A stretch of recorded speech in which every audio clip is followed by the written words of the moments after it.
Kindred Spirits. Insurgence. Written by Alan's Album Archives. Narrated by the author. In a full cast recording featuring lots of aliens. Copyright Spare Room Studios 2021. Taken from the Mrasian archives of 2221. Earth copy. Incorporating songs first published on the planets Camelosia, Dusius, Glabdahardis, Habridas, Helisphere, Magrumpus, Mechion 5, Mras, and Ziggurat 3. All work copyright Alan's Album Archives and individual species, so no naughty copying without permission. This is a work of fiction. Maybe. Names, characters, places and incidents either are products of the author's very fevered imagination or are used fictitiously. Any resemblance to actual events or locales or persons living or dead is entirely coincidental, as well as being exceedingly unlikely. Or is it? Please note that, even though this is the second book in a series about 10 species of alien who have discovered each other and learned to live alongside each other, you don't need to have read the first book Endurance to understand it. That sentence, and the role played by Earthling Enwyn and Clandusprod Lizzie aside. No aliens were harmed during the making of this book, although a Clandusprod got a knitting in knots, a Dewsbury giant got stuck in a door, and there's a Glabdahardit hiding under the table.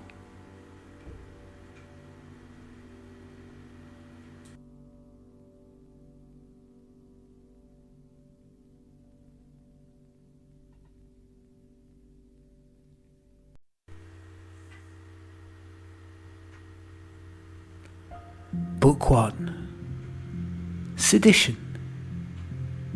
Would a Clandusprod start believing in God? Would a Belobrat look good in a hat?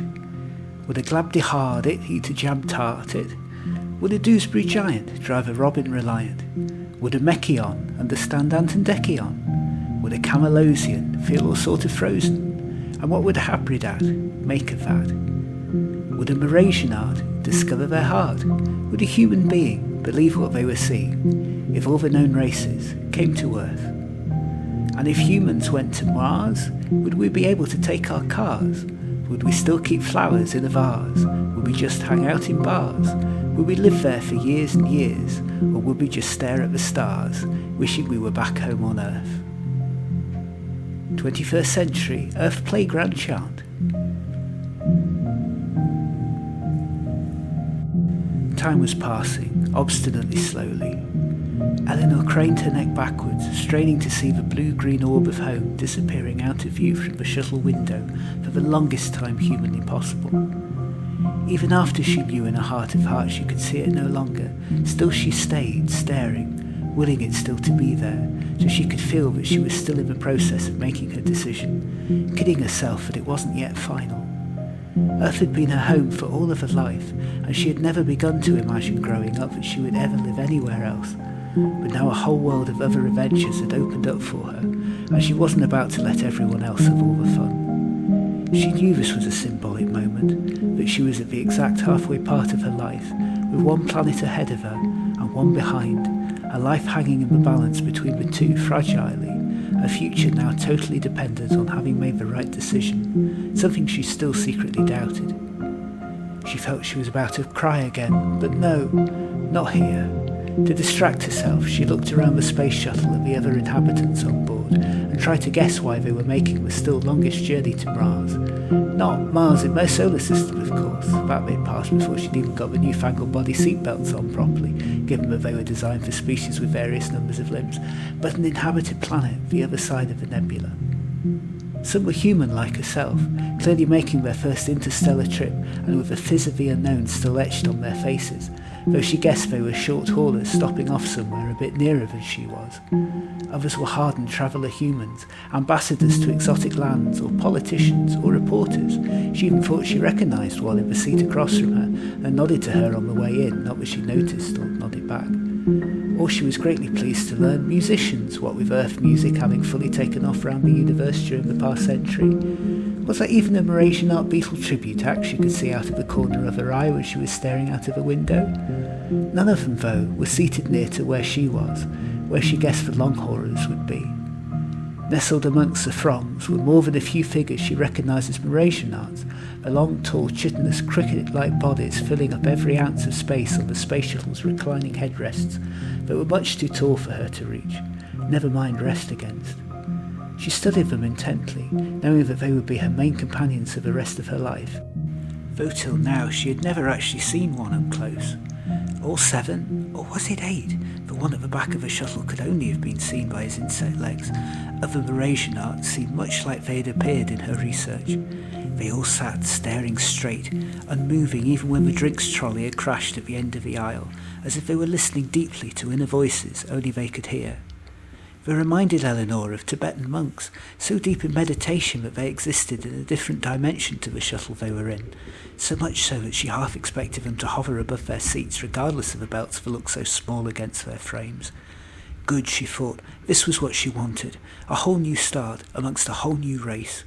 A few more days of chatter, and then she might get the quiet and rest and silence her soul craved for. Then there were the creatures whose lives she could only guess at, the Clandusprods, truly large and unwieldy, struggling to balance on top of their seats. Trust her to have been sat next to one, she grinned to herself.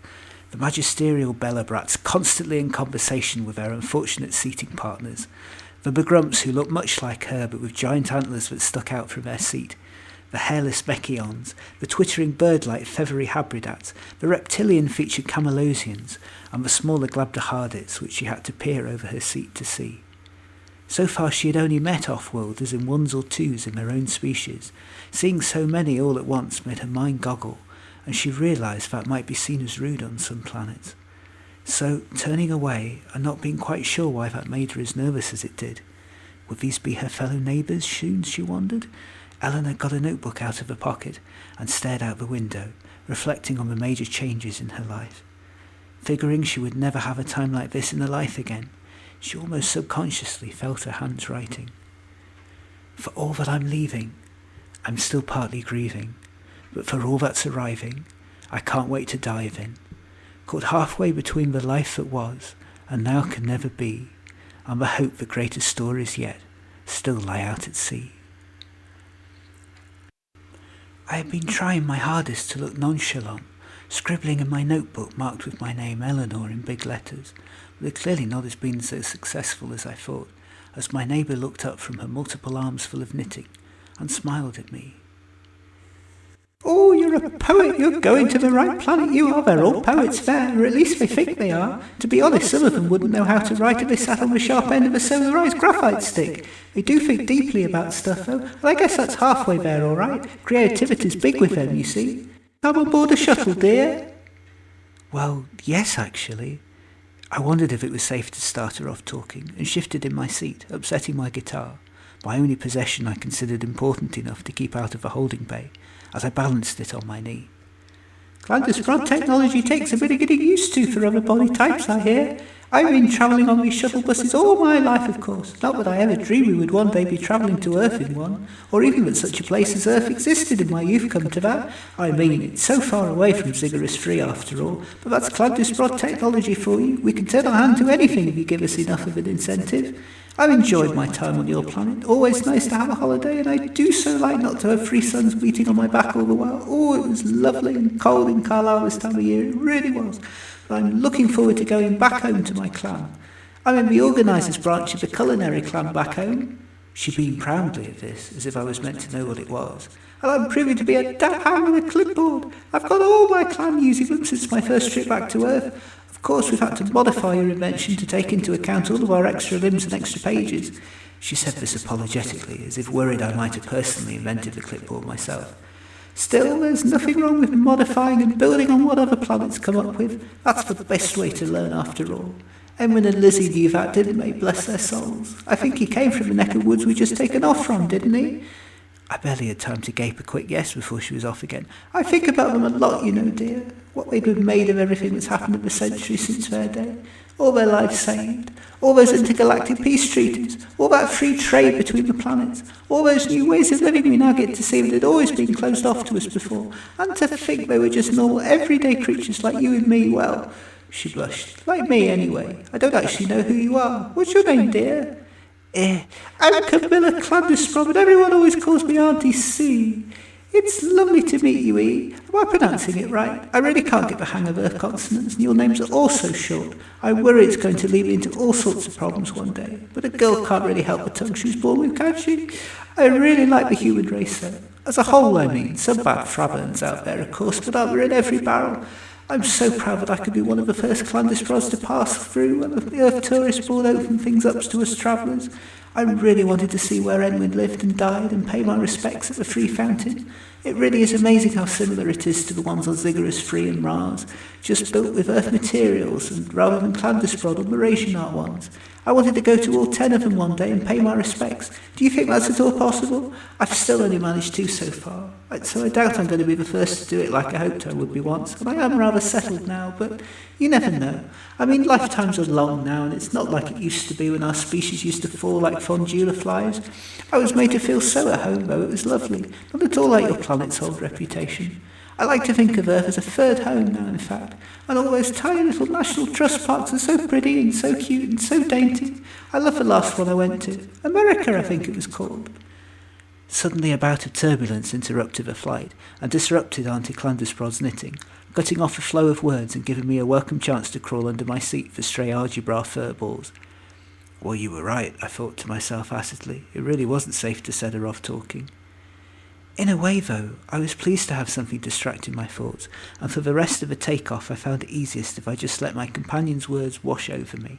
She nattered on about Enwyn and Lizzie and her job back home as an organiser and sprob parent to her clan's children, and the sudden thrill of having new worlds to travel to her in her middle age, which seemed a rather huge number to me, coming to every now and then to go, yes or no, as the conversation depended. Soon, though, I found Auntie Clandusprod had stopped, and she was peering at me with those intense Clandusprodic eyes of hers. "So why are you visiting Mars?" she asked innocently, her forearms forgetfully playing with her arm knitting. "It's a long way to go for a species with the lifespan of a human, even if you are all living longer now." I surprised myself by becoming tearful. I'm not going to Mras to visit. I'm going there to live. New start and all that." Thankfully, my companion was smart enough not to ask me too many questions about that in public. Instead, she grinned. "My dear, you were like me a year ago, Clandusprodic time. We so need a new universally agreed way to do measuring time that we can all understand what each other means. That's just what I was saying during my visit to Greenwich on Earth. I mean, humans are so new to the concept of time, evolutionary speaking. It's not like you'd have to unlearn your measurements much. Anyway, I digress. I've really loved my time living on Mars. It's so quiet and restful, and the people there are so friendly. They make me feel so at home. I so hope you will end up in the room next to mine, in the swamp we call it, as it was the only place left to build new houses after the Mrasianarts reached their natural limit of population size. That tends to be where the off-worlders all end up anyway, as it happens. It's a wonderful place, a real home from home. We could be neighbours, or yeighbours. You know, I never did fully understand the Earth term." "Oh, so you're going home now? Not visiting?" I asked. "Yes, dear. Ziggurat's Free was getting terribly crowded, and, well, between you and me, I always felt I ended up in the wrong clan. I was born to be a traveller, an adventurer, not a glamorised dinner lady. There was no clan for that, of course, so I thought I would just take off on my own and see where my wanderings took me. Lizzie was my inspiration. What she went through on endurance, eh? I like to think Clandusprods have learnt and grown since that happened." Cutting my companion off quickly, I asked, "So what made you choose Mras?" "Sorry, dear?" "Well, there are 9 planets you could have chosen to emigrate to, and you clearly don't mind travelling if you came to Earth. What made you choose Mras and not, say, Mechion 5 or Helisphere? They're both nearer to you, I think." "They're just so civilised, aren't they? Thoughtful, caring, deep. They remind me of our philosophy clan, but without being quite so pretentious.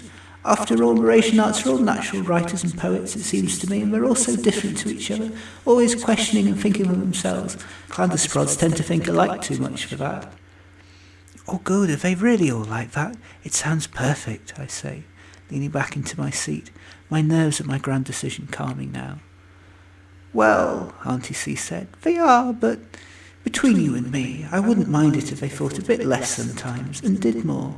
They're not really ones for talking either, and I do miss a good quick-fire conversation sparking back and forth, like the one we're having now. How about you, dear? Why did you choose Mars?" It just sounded like my sort of a place. Mrasianarts are always said to leave you alone, aren't they? I rather like that idea after... I clear my throat, pretending that the start of the next sentence had got lost with it, and all that spirituality and deep thinking. It sounded like the sort of place where I needed to go, to heal. And they're looking for outsiders to live there, so I got a grant from the Intergalactic Peace Federation. Auntie Clandusprod looked thoughtful at this. Well, it's true enough that the Mrasianarts keep to themselves a lot, and they're certainly an interesting bunch, but between you and me, they're not very talkative. That's partly why I decided to move there, to see if I could G them up a bit. I mean, I could barely get my breath on Earth, it was so noisy. Or Helisphere for that matter, with all those nattering Belobrats, but Mras can also be a bit too quiet, if you know what I mean. I guess that's why so few off-worlders are moving here at the moment, compared to the other planets, I mean. And I suppose it is a bit further. Well, good luck to you, E, and if you can't find anyone else around to talk to, I'm sure you'll find old Auntie Clandusprod quickly enough by looking out for me. I'm quite easy to spot after all, she said to me with distinct earnestness, threatening to topple over onto me as she shifted on her chair, getting her knitting draped over the antlers of the increasingly huffy McGrumph in front. I silently and inwardly got the giggles at his look of despair, as my companion apologised profusely, in the process getting her knitting caught on the wings, and indeed wig, of the habridat behind her. I suspect, though, that Auntie Clandusprod wasn't quite as clumsy as she made out, was actually quite skilfully changing the subject from one that had visibly upset me. I felt a surge of warmth towards her then, all the more so when the intercom interrupted. We have now left the Milky Way and are heading into purest space.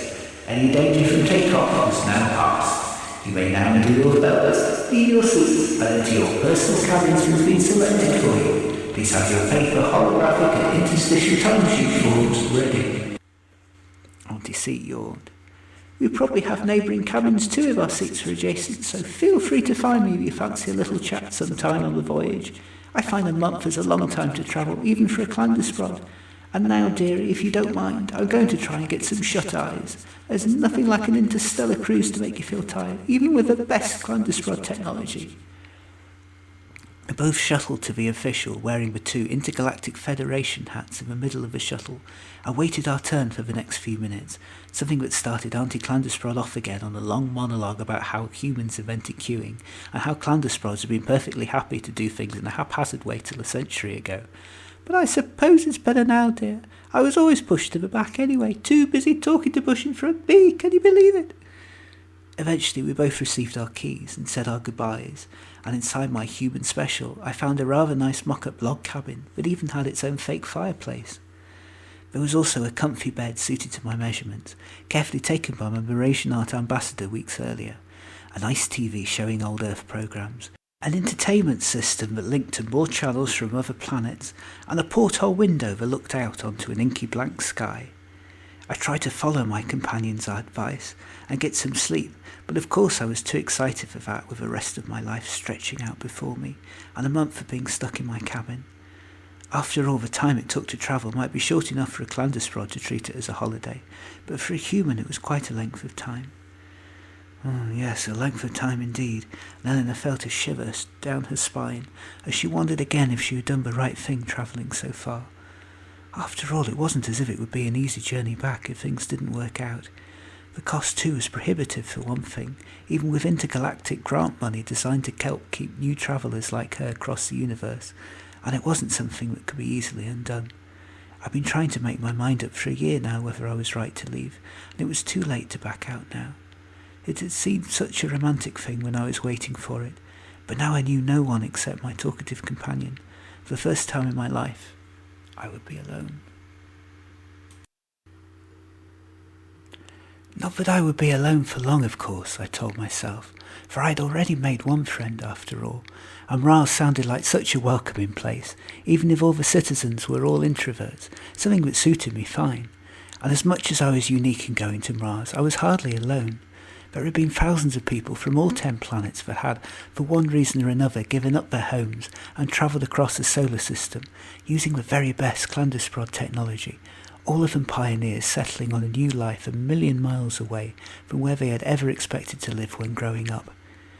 I thought that was kind of funny. All those years in job centres and visiting careers advisors, and not one of them had thought of offering me a job on a new planet to explore. In so many ways, it was as if the Earth still hadn't caught up with the idea of other alien species out there yet, even though it had been a fact since long before I'd been born. I still felt like an explorer, even if it wasn't exactly hardship or uncharted territory I was flying to. It wasn't as if Mars was all that different to Earth either. I was luckier than some of my fellow explorers who had had to apply for intergalactic sponsorship to terraform parts of worlds for oxygen breathing. With time dragging on, and my Clandusprod neighbour audibly snoring despite the cabin walls, I flicked through the brochure again. Mars was what you might call a middling sort of planet. It was sunnier than Earth, but then wasn't everywhere. Thankfully it was decidedly less sunny than Zigguris 3 at the other extreme of the spectrum, where thanks to its 3 near-constantly beating suns, humans were liable to burn in a matter of minutes. I wondered what the people would be like. I'd only ever met one Mrasianart before. He was the ambassador on Earth who had looked over my claim. In truth, he hadn't had much to do, what with me being the first human to move to Mras, and not much traffic coming the other way, so he had gone out of his way to be extra helpful, as much to prove he was worthy of his salary with the Intergalactic Federation as to help me, I guess, cynically. He had been concerned at first at the thought of a human living on his home world, the opposite of his own circumstances, but was won over when I admitted what a hard time I had been having on Earth, and how I felt like an alien already, struggling to fit into the conventions of human customs. The sheer endless noise, the empty idle chatter that said nothing, the lack of any community spirit that cared in more ways than simple point scoring and jealousy, the confusion of not knowing what to expect next from a chaotic world, the social need to keep up with what everyone was doing when my own interests in culture dated back to a good half-century before I was born, the endless drive to make money, even though most people had more than enough, and those that didn't were blocked from making the amount they needed to live on.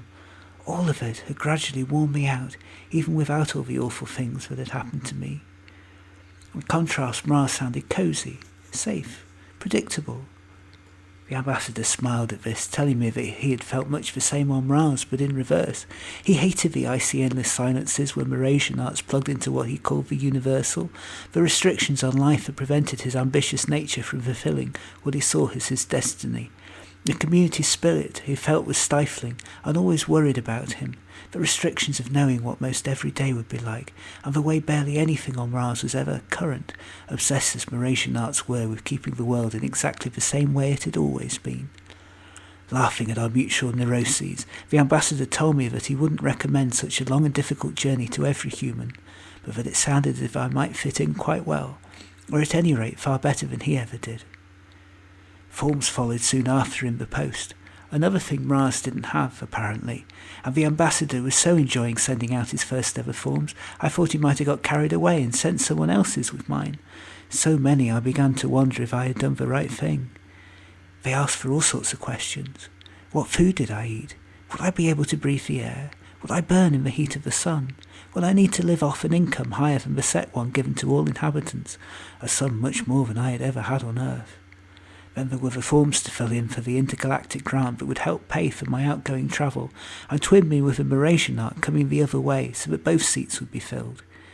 This had taken the longest time by far as it happened. I paused to think about my twin waiting for me on Mars, perhaps as anxious as I was about travelling to a foreign clime, and worried if humans were as uncivilised and warlike as he'd heard. Then there was Insurgence, for damage to me or to the shuttle through solar winds, radiation, black holes, passing intergalactic pirates, though I was advised there weren't many of these left, or an outbreak of intergalactic war in the months since leaving home. They all appeared on the face of it to be most unlikely events, and the ambassador assured me that was so.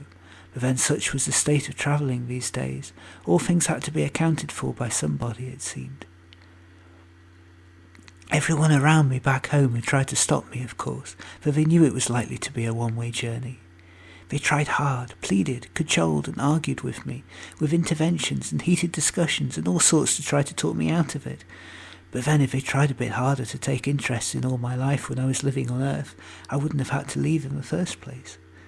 They tried to tell me that moving would only make my anxieties at the state of my life worse, not better. But I knew in my heart of hearts that if I'd stayed, I'd only have been settling, that my future didn't lie here, only my past. I do admit, though, that I felt more than a few lumps in my throat, as I found myself doing the lasts of things, My last trip to the dentist, for Mrasianarts famously didn't have any teeth, though their diet was oddly similar to ours. My last week at work, nothing exciting. My last outing with my last few friends, who surprised me by getting quite tearful when it came time to say goodbye, even though I knew full well they'd have forgotten me in a week. My last trip seeing humans at the cinema, though Mrasianarts had what they called 3D vision holograms. Naturally they only showed their own kind on them. Finally my last breakfast in my beloved house, sold to a nice couple who'd agreed to pay me up front, so I would have enough to pay my half of my one-way trip to Mras. But as sad as I was at doing all of these things, and ratcheting up so many milestones, the first thing I thought of every morning, and the final thought at night, was not my last but my first. What would my first day on a strange new world be like? What would my first meal out of a Mrasian food machine that was apparently already fitted to my home be like? What friends would I, hopefully, make there? When would the first day be when it felt like home, rather than some strange adventure? So here I was, finally doing what I had set my heart on, after months of back and forth with the Intergalactic Peace Federation, who had sponsored my trip following a letter I wrote to them, and who promised me that a new house would be waiting for me and my luggage on arrival. The shuttle entertainment system had, unexpectedly, offered up several of those firsts I had carried around in my head. Having got bored of the human section very quickly, I turned to the Mrasianart one and heard Mrasianarts in conversation with each other for the first time, enjoying the variety of their accents and the natural speed of their talking, the ambassador having slowed down deliberately on my behalf, as if talking to a backward child. Lucky for us 10 planets that Mechion technology had come up with a translator device that allowed us to talk to each other following the gift of the Endurance book from the afterlife, containing all 10 languages to dissect and translate, our century's own Rosetta Stone. I also saw my first Mrasianart cookery program. The food looked familiar, yet different. Saw my first non-earthly colour, roulette, and heard my first Mrasianart song. This was the most difficult of the lot, to be honest, for a musicophile like me, could best be described as New Age. Gradually I found myself dozing off, my activity and the G-forces of space having caught up with me. My dreams, though, weren't pleasant. Waking up from a nightmare about being lost and frightened and targeted for my difference, I suddenly caught myself in the reflection of the shuttle window, a tiny, small, insignificant human of no significance, balanced against the sheer vastness of space. And nobody on Earth turned pioneer, going where no human had gone before. Suddenly all my anxieties returned, and my certainty that I was doing the right thing left me. Was I really equal to this challenge I had set myself? Only time would tell. It was a month later, and the shuttle was finally reaching its destination, having successfully docked in Zigguris 3 after 2 days of travel. My eyes were still slightly hazy after seeing all 3 of their suns, even now. How did Clandusprods cope with it? Most of the passengers and all of the humans had disembarked by now, leaving only the 8 or so of us. I'd wondered briefly, for an insane half-minute, if I was not better off getting off with them. At least this way I would be surrounded by humans, and it would most likely be my last chance at coming home again. I had stared out of my cabin window for hours, until the last of my own kind had gone out of sight, and I knew that I was truly alone, going where no human had ever gone before. Somehow this thought cheered me up, with the idea that even if I failed and couldn't hack it on Mras, I'd at least got further than any human had before me. Also, I was growing more used to being amongst other beings. Auntie C and I had got into the habit of talking to each other for an hour daily, and I grew grateful for her chatter, and hoped that we would indeed be neighbours on Mras. She told me many long stories about where she came from, and what she was doing now, and she had already doubled my meagre luggage with various knitted apparel she gave me as gifts.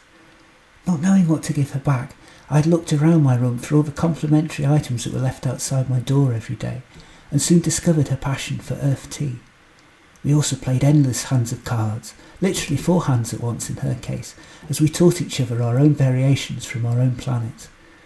Otherwise there hadn't been much of anything happening really. Most of the other passengers kept to themselves and only made eye contact to say hello or talk about the shuttle's infernal turbulence, though after the time aboard Earth aeroplanes it seemed rather good to me. The entertainment system had got boring quickly too, and I had run out of channels before too long, though my favourite was a channel that seemed to share programmes from all 10 planets, one after the other. For a time it seemed as if I was suspended in space, as the stars I stared at from my cabin porthole every night stared back at me, waiting for a life that was stubborn in not arriving, still secretly full of the panic that I would not fit in, that I had made the wrong move, and trying not to listen. I counted down the weeks, then the days, then the hours, each time becoming more and more afraid, and not even just about my long-term plans but my short-term arrival too. I had been told to expect an official welcoming committee, and not just of officials either. I had been warned that as Mrasianarts were endlessly curious creatures, and that as humans were still the least known and experienced species at this end of the galaxy, there was sure to be quite a crowd there to meet me. When I had been told this, in a letter while lying under my comfy duvet at home, where such events seemed months away, it seemed rather a sweet idea, but the nearer the time came, the more I began to panic. Suddenly I felt weak and insignificant, the worry I felt a cross between having to make a public speech and being judged at a best dog competition. I ended up feeling as if I'd rather not go, but perhaps I ought to dress up and stick some antlers on my head and pretend to be a Mrgrump. Also, I was growing more used to being amongst other beings. Auntie C and I had got into the habit of talking to each other for an hour daily, and I grew grateful for her chatter and hoped that we would indeed be neighbours on Mras. She told me many long stories about where she came from and what she was doing now, and she had already doubled my meagre luggage with various knitted apparel she gave me as gifts. Not knowing what to give her back, I had looked around my room for all the complimentary items that were left outside my door every day, and soon discovered her passion for earth tea. We also played endless hands of cards, literally 4 hands at once in her case, as we taught each other our own variations from our own planet. Otherwise there hadn't been much of anything happening really. Most of the other passengers kept to themselves and only made eye contact to say hello or talk about the shuttle's infernal turbulence, though after the time aboard Earth aeroplanes it seemed rather good to me. The entertainment system had got boring quickly too, and I had run out of channels before too long, though my favourite was a channel that seemed to share programmes from all 10 planets, one after the other. For a time it seemed as if I was suspended in space, as the stars I stared at from my cabin porthole every night stared back at me, waiting for a life that was stubborn in not arriving, still secretly full of the panic that I would not fit in, that I had made the wrong move, and trying not to listen. I counted down the weeks, then the days, then the hours, each time becoming more and more afraid, and not even just about my long-term plans but my short-term arrival too. I had been told to expect an official welcoming committee, and not just of officials either. I had been warned that as Mrasianarts were endlessly curious creatures, and that as humans were still the least known and experienced species at this end of the galaxy, there was sure to be quite a crowd there to meet me. When I had been told this, in a letter while lying under my comfy duvet at home, where such events seemed months away, it seemed rather a sweet idea, but the nearer the time came, the more I began to panic. Suddenly I felt weak and insignificant, the worry I felt a cross between having to make a public speech and being judged at a best dog competition. I ended up feeling as if I'd rather not go, but perhaps I ought to dress up and stick some antlers on my head and pretend to be a Mrgrump. At last, though, I could escape my fate no longer, and an announcement was being made that we were close enough to assume our landing positions, back in the chairs that we had started our voyage. I mentally bid goodbye to my cabin before taking my seat next to Auntie C, who greeted me like a long-lost friend, even though I had only last met her a couple of hours before. At last, though, I could escape my fate no longer, and an announcement was being made that we were close enough to assume our landing positions, back in the chairs that we had started our voyage. I mentally bid goodbye to my cabin before taking my seat next to Auntie C, who greeted me like a long-lost friend, even though I had only last met her a couple of hours before. As if following my earlier journey in reverse, now I strained my neck forward to see Mras arriving in the shuttle window. In that single moment, all of the doubts that had been growing inside me temporarily silenced, and I knew that I had made the right decision, for I had never seen anything so beautiful. There Mras was, a reddish orb with orange and blue bits that I knew from my research to be nitrogen lakes, pulsating in the sky from all the just about detectable solar machines on the planet's surface, while the planet as a whole was locked by interconnecting rings of cloud dust that made the planet look as if it was being hugged. It looked somehow full of life, the way satellite pictures of the Earth had been back when it was once blue and green and similarly unspoiled. It felt like home. Auntie C, quiet for once, watched alongside me, fascinated, as across the course of a painful hour the orb grew nearer and nearer. "I've seen this so many times now," whispered my companion, as if trying not to break a magic spell. "And somehow it always feels special." We carried on staring until the orb filled the window. Then further as the landmarks on the ground slowly added detail and turned visible. Then more as the shuttleport grew into view, and we finally landed safely on the ground. An announcement, "But you can now do belts and leave," came over the tannoy. A lot of tired and crabby-looking creatures, especially the ones who had crustacean DNA, began to throng beside the shuttle doors, anticipating their first taste of fresh air for a month. I unsteadily got to my feet to join them and bid a fond farewell to the cabin I had grown to know so well, and yet was sure I would never see again. Behind me Auntie Clandusprod followed, making her way towards me carrying the biggest pile of knitting I had ever seen. Two of her arms steadily carried on knitting, furiously finishing one last sock. It will be nice to be home again after a year away. I wonder what will have changed. I hope the same house will be open to me when we disembark here. Chances are you'll have been given one of the other houses nearby to me too. That tends to be where the off-worlders stay at first until we move elsewhere. They all seem to move away in the end. I hope it's nothing to do with me, but I do get lonely. I wouldn't mind a chat now and then. It gets so lonely away from my clan, and I know I do talk a lot to myself without them, and indeed anyone who's passing by, really." I tried to interject and say that I would be glad to have somebody on the planet I knew, before the doors finally opened and 8 rickety creatures staggered out into the light. What a light! Though my Clandusprod companion charged ahead, clearly used to much brighter light than this, the rest of us automatically shielded our eyes, unable to quite take in what we were witnessing, as the sunlight glinted off everything. It appeared that most things on Mras were crystalline, something I had read about already, of course, but nothing in what I had read prepared me for just how their sunlight would shine off everything. Gradually, though, my eyes managed to adjust, and Mras came clearer into view. So this was my new home, and my new people. Studying them on the shuttle was one thing, but seeing them in their natural habitat was quite another. These Mrasianarts wandered around with a sort of intense focus, the way modern humans tended to do with their mobile phones, but instead of talking, they seemed to be thinking, and instead of holding an outward device, they seemed to be listening to some inner voice. Oddly though, all the Mrasianarts seemed to be simultaneously self-aware. From my research I had been fully prepared to live on a land of people as clumsy and unaware as me, but instead each and every one seemed to have great depth perception, never walking into another, or holding them up.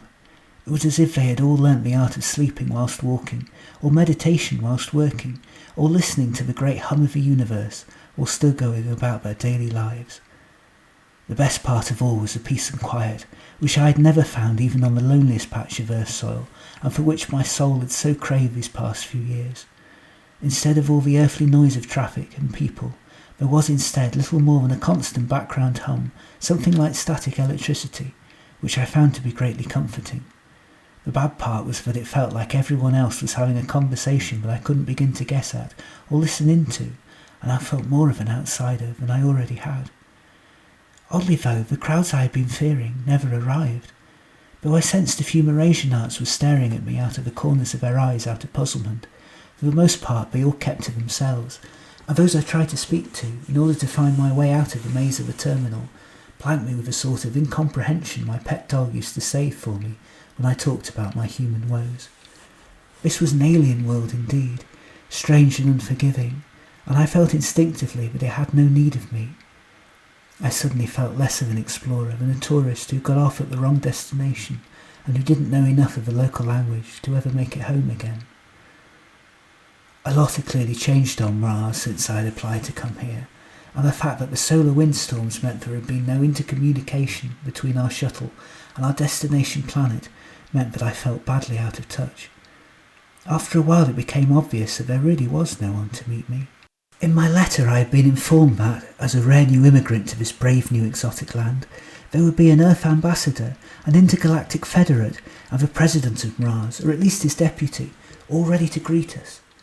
It was also what I was informed would be an official ceremony where I would be tied up to the universal, the collective brain power of all the Mrasianarts that worked a little bit like our internet, but containing, I was informed, a lot more wisdom and a lot less fun, music and cat memes.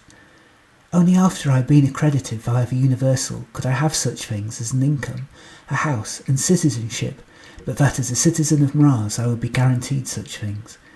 Well, I'd thought before setting off, at any rate it saves me from doing twice the amount of paperwork, as the amount of forms needed on Earth was bad enough. Nor were there the expected crowds. I had braced myself for all this as I shuffled round the shuttle terminal, but yet nothing. It was Auntie Clandusprod who came to my rescue, still absent-mindedly knitting away, as on her way out of the shuttle she had even more absent-mindedly looked back and caught sight of me, no doubt looking at my most pathetic and lost. "Oh, my dear, I've just realised that you don't know where you're going. I thought someone would be here to meet you. There were hundreds of Mrasianarts here to see me when I first landed, and a jolly old time it was getting to know each other too. I was quite expecting to have to go through it all again, though I quite understand that all the interest would be on you this time." We both looked around us, curious, as the throng of Mrasianarts and the occasional other off-world locals sauntered past. It was then we saw the telescreens that had been placed around the Mras equivalent of the terminus. "That's new," said Auntie C. "There wasn't anything like that when I left. Mrasianarts tend to hate noise and distractions as a rule. This is more like your planet." On the screen a Mrasianart was talking, but we couldn't see his face, just a flag. A being I later found out was President Almathea, who had apparently taken power around the same time I had left Earth. This was, I knew through my research, not unusual in itself. Mars was famous for being the oldest and most democratic planet in the known universe, and Mrasianarts tend to have elections every month or so, as a means of making sure that only the best people for the job stay in it, and that costly mistakes and issues of brazen corruption are punished. So unlike our own system, where world leaders can stay in power for generations if they're scary enough. The fact that one individual was putting himself on a screen with the caption "Leader" was, however, deeply odd, for no Mrasianart was meant to put themselves above their cause or party. There was no such thing as a celebrity cult on this planet. The closest government system to theirs on Earth was communism, the original, proper concept of communism under Lenin, that barely lasted before Stalin turned it into something else using the same name. But the speech that was coming out of the telescreen didn't sound much like it to me. "Today is the first day of a whole new Mras. Together we can progress. Work together to make our planet blaze brighter in the stars than any of the ones around it, including our rivals. We've had plenty of time looking after the United States of inhabited planets without anything to show for it, of seeing to their spiritual and philosophical needs. And what do we have to show for it? Nothing, except a few spare bits of loose change, while we in turn spent billions on Clandusprod, Mechion, and even human technology. Now I say it is time to look after ourselves a bit more, to cash in on the fact that it is our deep thinking, our philosophy, our way of life that so many of the inhabited planets are trying to model themselves on and copying. After all, we have this way of life first. It makes sense that we should continue to push ahead rather than watch our neighbours overtake us. That wouldn't be fair now, would it? It's all just economic sense. In line with this way of thinking, new laws will come into effect immediately. A tax on off-world imports, and in addition, any future signing up to the Universal will involve thorough background checks, just to check that the benefits of Mars really do go to benefit Mrasianarts first, and above all most. Long live Mars! That is all. Oh, great. The policies that have existed perfectly fine for 1 million generations have ended, just in time for me to get here, I thought to myself. We leave one planet for another and travel halfway across the cosmos, and it turns out to be depressingly like home. What could have changed on Mars so drastically since I left an Earth month ago? Well, at least now I realise that there was nobody here to meet me. It looked as if off-worlders were suddenly very out of fashion. Only, where was I going to stay now, without anyone official to sign me into the Universal? I looked hopelessly at Auntie C, thanking my lucky stars I had ended up on the shuttle seat next to hers after all. "Come with me, dearie," she said kindly, putting 3 of her arms around me. "You can stay at my house, you know, just till you get settled in and sort this matter out. You know Mrasianarts aren't normally like this at all. They're usually the kindest, most welcoming bunch. Odd that. It's not at all like my arrival. What can have happened?" Thankfully, given that even the meagre possessions I had brought with me were getting heavy, Auntie Clandusprods' house wasn't far away from the shuttle exit, and I soon found myself passing a sign labelled The Swamp. My companion saw me staring at it and interrupted my thoughts. The most salubrious name for a street full of off-worlders, I know, but then the Mrasianarts had built on most of their planet already. By the time us off-worlders got here, the only thing left to build on was to drain the nitrogen lakes. It's all perfectly safe though, I promise. You could tell Auntie C's house from miles away. It was bigger than the others, so I later found out to account for a larger frame. It also glowed in a slightly different way to all the other houses down the block, which all seemed to have their own auras. They were all pastel hues, but Auntie C's was bright and positively neon compared to them, a side effect of being plugged into the universal, according to my later research. Auntie C asked me to wait a second while she entered into her house, and I was surprised to see that, rather than entering through a door, the whole front wall sort of morphed around her. I wondered if I might get inside the same way, but as I edged forward, I heard a voice asking me to wait just a second. Auntie C then spoke slowly and rather deliberately, at least by her standards. One visitor to be admitted at all times from now until authorised by me. Completely for access at all times. She then spoke to me in her normal voice. Come in, sweetie, and I'll make you some Belobrat tea. I know well how Earthlings like their beverages. I'd like to pay you back after you were kind enough to share Earth tea with me on my shuttle. I edged slowly towards the wall and instinctively reached out to touch it, to stop myself in plenty of time before the inevitable collision my eyes told me must happen. But before I could do that, I felt the strangest sensation as my arm pushed its way through the wall. I could actually see it sticking out the other side of the wall, yet I felt nothing. I stepped backwards instinctively and heard my new host giggle. Oh yes, I forgot to warn you how strange these Mrasianart morphing walls are at first, but you soon get used to them. It really cuts down on burglaries on this world. There's a suit you can get that does the same to your belongings while you're out and about, but I haven't been able to get one in my size yet. It has to be tailor-made for off-worlders, you see. Just walk forwards and you'll soon get through. It's second nature to me now. Blimey, what a state my renters have put my house in. I do so hope they've left us some tea. I held my breath and walked through, goggling afresh at how I was now clearly indoors with a ceiling and presumably a roof over my head, without having had the faintest sensation of anything touching me. It's good, isn't it, dearie? Said Auntie C. You might notice a slight breeze in here as if you're outside to keep the atmosphere fresh like, but it never gets windy or too disruptive indoors like it does on Earth. The walls keep the Mrasianart pollen out too, which is good for my hay fever. That's the trouble when you have a nose this large. I walked in and stared back at the wall where I had just come from for a few moments, struggling to take it all in. But I stared at Auntie C's house, which, much like her, was large and comforting. A messy jumble of all sorts of bits and bobs scattered everywhere, but on closer inspection seemed to follow some sort of order I didn't fully understand. Almost every square inch had been filled by something, from the floors to the walls to the ceiling, which was a delicate shade of purple. Coming to my senses, and not wanting to be impolite, I helped Auntie C find the Belobrat tea, an odd purple confection that smelt awful, but trying it tentatively 10 minutes later, much against my better judgment, I found it tasted rather nice. Thank you so much, I stammered. I'm so grateful to you. If it hadn't been sat next to you on the shuttle, I don't know what I'd have done. I'll pay you. Not at all, my dear, said Auntie C. And don't be silly. What good would money be to me? I have everything I need, all provided for me on Mras already.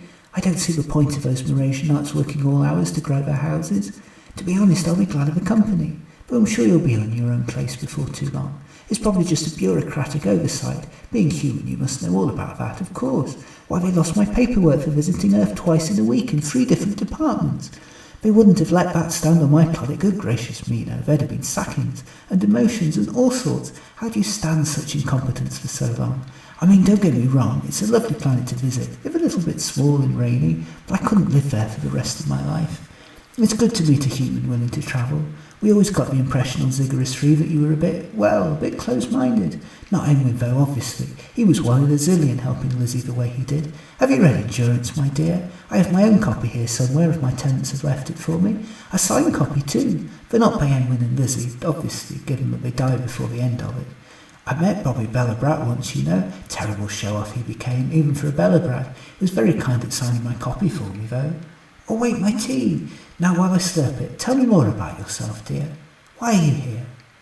Really?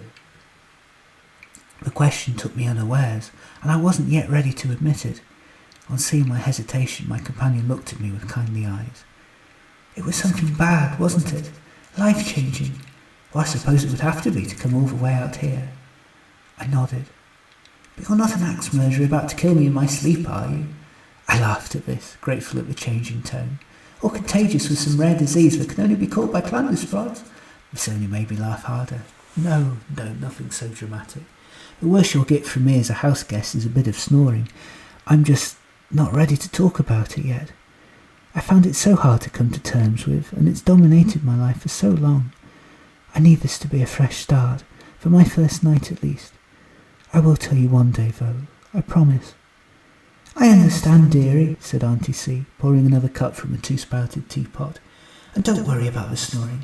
I've heard human stories, and they're nothing compared to Clandusprod ones. You just better hope that you end up asleep before I do, or you may never sleep again. This last sentence came accompanied by a surprisingly human wink. I know some other creatures that would be wary of sharing my house with the newest species on the block, but I rather like humans. I find them so straightforward. There's rotten aquagraphs everywhere, but generally humans tend to turn bad through bad luck, or sad circumstances, or not being brought up right, or the awful poverty and inequality that runs through your planet, or the spice girls. There are so few humans that are plain born bad that I can see, which is more than I can say about any other species, including my own. You're not hiding some awful background, are you?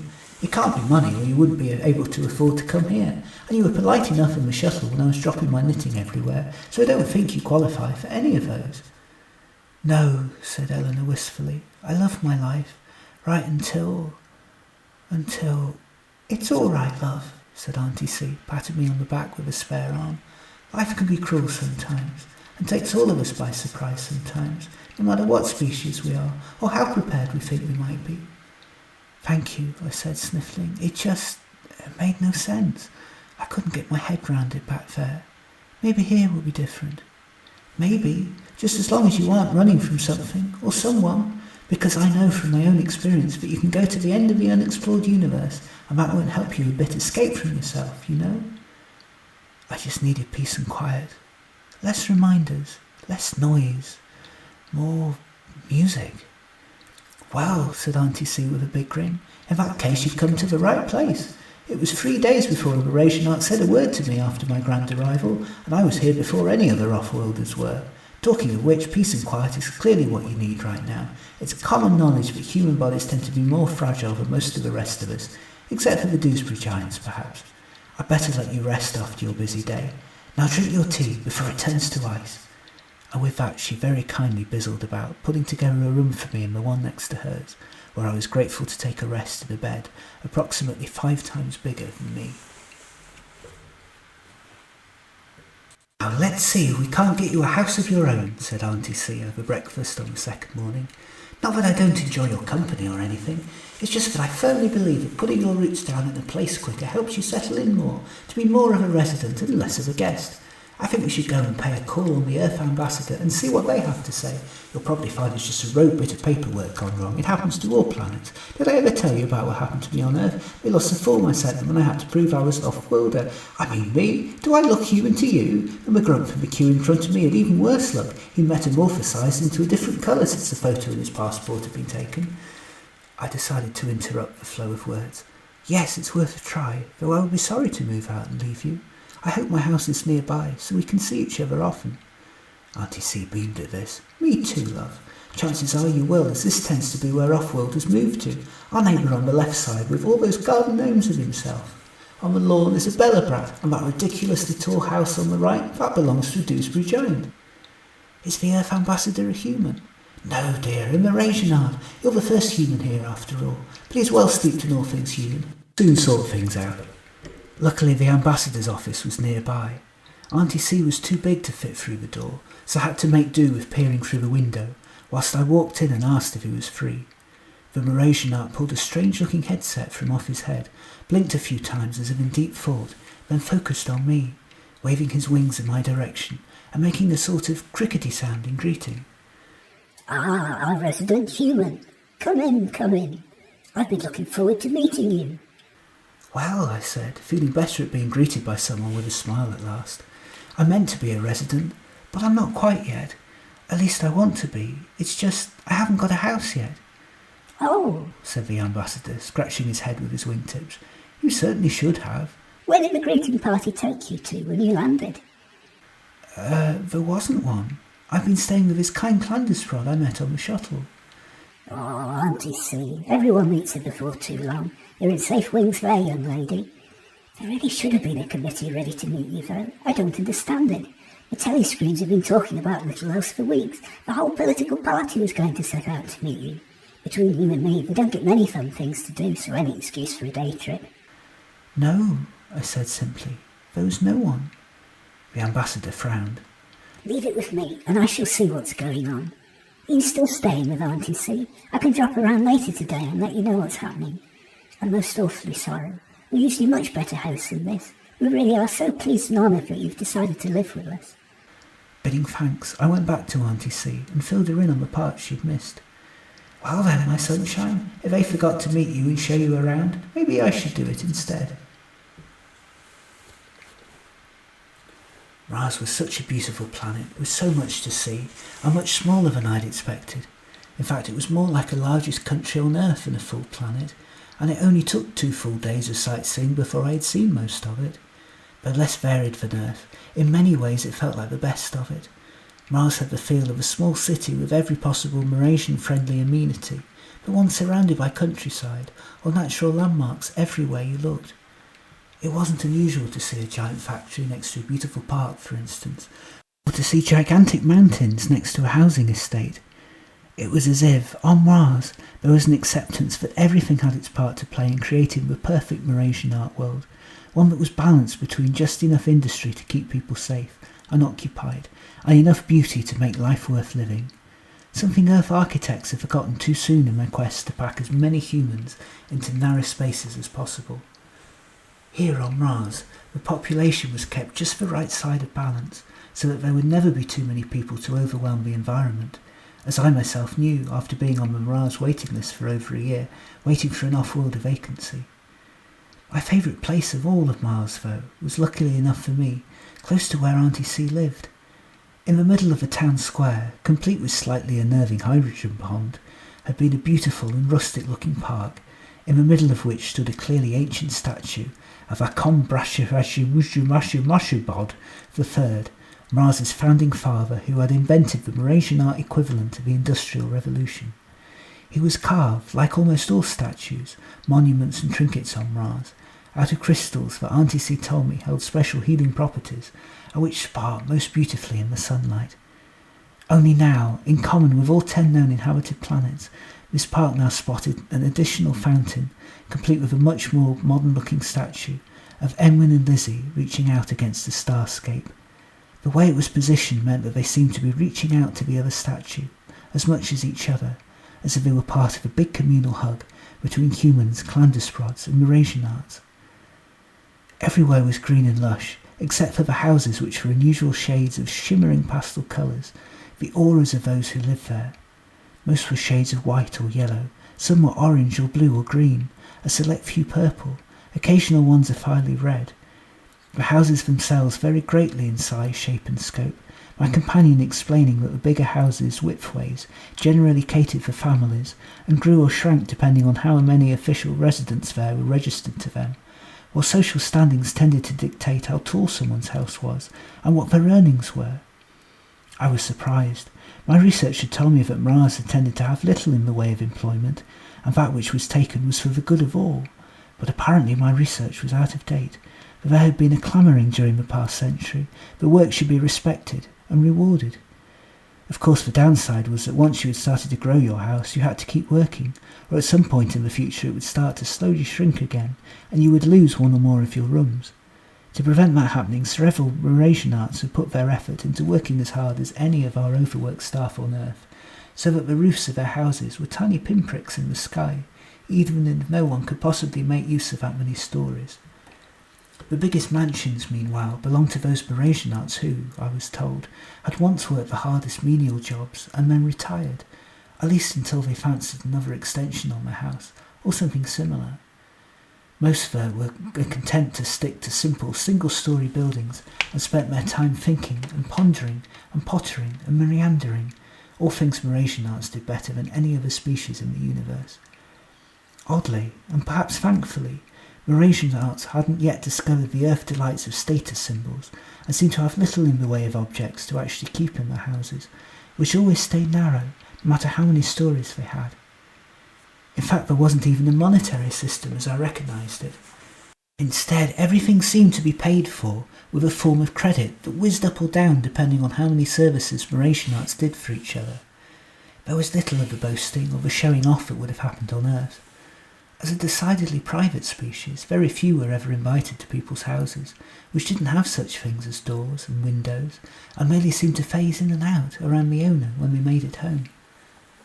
This gave one a feeling of real safety, one that I'd never had on Earth, yet it also made trying to be sociable with my new fellow citizens that much harder. The people in the best jobs all tended to be those who were high flyers in their class, even for Mrasianarts, and thus were considered those most suitable for the job, but this was seen as an honour and something to be grateful for, as well as a chance for taller houses with extra rooms. It seemed a shame. I had chosen to come to Mras partly because it seemed the planet most shielded from outside influence, but now here I was looking at an alien impression of capitalism if ever I saw one. It made me quite sad. However, there was no stigma attached to those Mrasianarts who continued to live in the basic housing and furnishings supplied by the state. In fact, I sensed something akin to pride from any Mrasianart who lived somewhere like that, as if they were somehow purer for doing so. Mrasianarts, I came to understand, believed in time for meditation and thought above all things, even money or goods. There were other yet more subtle differences compared to Earth. There were no doctors or hospitals, given that Mrasianarts tended to be a healthy bunch, though psychotherapists and psychiatrists were plentiful and often prescribed. There were no schools as such, though there were set times when growing Mrasianarts, who didn't really have a term for children, were able to use the universal and ask any questions they liked, with options for online classes with a group of their peers. There were also no prisons, for no Mrasianart had ever been known to do anything really bad. The ones who had done something slightly bad were known through the universal, and peer pressure meant they rarely if ever did anything like it again. There wasn't even a police force, though I would go on to tease Mrasianarts often that they were just a bunch of curtain twitchers like back home on my neighbourhood watch, given the amount of tittle-tattle that seemed to go on across the universal, something that took a lot longer to explain every time than I expected, given that Mrasianarts had no windows. Never mind curtains, and twitching seemed to be purely a human movement, so I soon wished I hadn't bothered. There were no cleaners either. Mrasian skin didn't turn into dust particles like mine or Auntie C's, while the local fuel on the planet was simply recycled back into the hydrogen lakes and seas they came from. They were more technologically proficient species than humans in many ways. The Mrasianarts had been oddly lacking in terms of astronomy, preferring to see astrology as a bigger secret to life, and it was this which provided most of the employment on the planet. Fortune-tellers, astrologists and tarot readers filled up every street corner, where on Earth sandwich or coffee shops would be. Where I might go for readings out of anxiety, or because I needed to know which was the best possible solution to a problem, however, most Mrasianarts seemed to go out of faith, to replenish their understanding of something bigger going on that they couldn't quite grasp, but sense was there all the same. Like the universal, each visit was a way of communing with something greater than themselves, and restoring calm or balance after life events, to prove to Mrasianarts that life still carried on around them, the same as it always did. Mars was clearly a planet in transition, much as Earth still was, both of my homes still trying to make sense of what it meant not to be alone in the universe anymore. And I was often reminded of Earth, much more than I expected to be. I also missed it much more than I had ever expected to. The way you do when the thing you once grew so familiar with you despised it becomes alien and strange simply through being so far away from you. Many times Auntie C found me trying to find a trace of home in the night sky and desperately trying to work out which star system was home. There was too a creeping feeling that Mars was more like Earth than I'd expected in other ways too. Back on Earth, the discovery of other inhabited planets has somehow made us stronger, as countries largely put their petty differences aside to work more as a conglomerate. Here, though, you felt that after millennia of being perfectly content, the planet's natural identity had been consumed by an epidemic of self-doubt. This had all made the Mrasianarts feel rather self-conscious about the way they ran their planet, fully aware of the difference between themselves and other beings.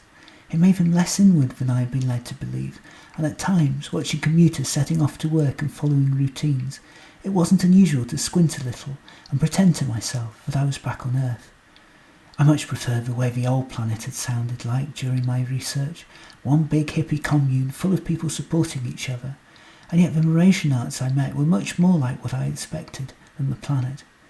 They were introverted to the point of silence most of the time, and the majority often went out of their way to be friendly or helpful to me, and were very cheerful, unless I accidentally disturbed them during universal plug-in time, and they were more embarrassed then than anything else. As I'd hoped, Mras tended to be a planet of deep thinkers who were often lost in thought, and intelligence was still valid on this planet the way social symbols and money were on Earth. All in all, it was, if not exactly a utopia, then a very nice place indeed, and I spent those 2 days of travelling congratulating myself for having chosen what was clearly the best planet of the 10. I still felt as if I had chosen correctly somehow, and that this alien planet still very much felt like home.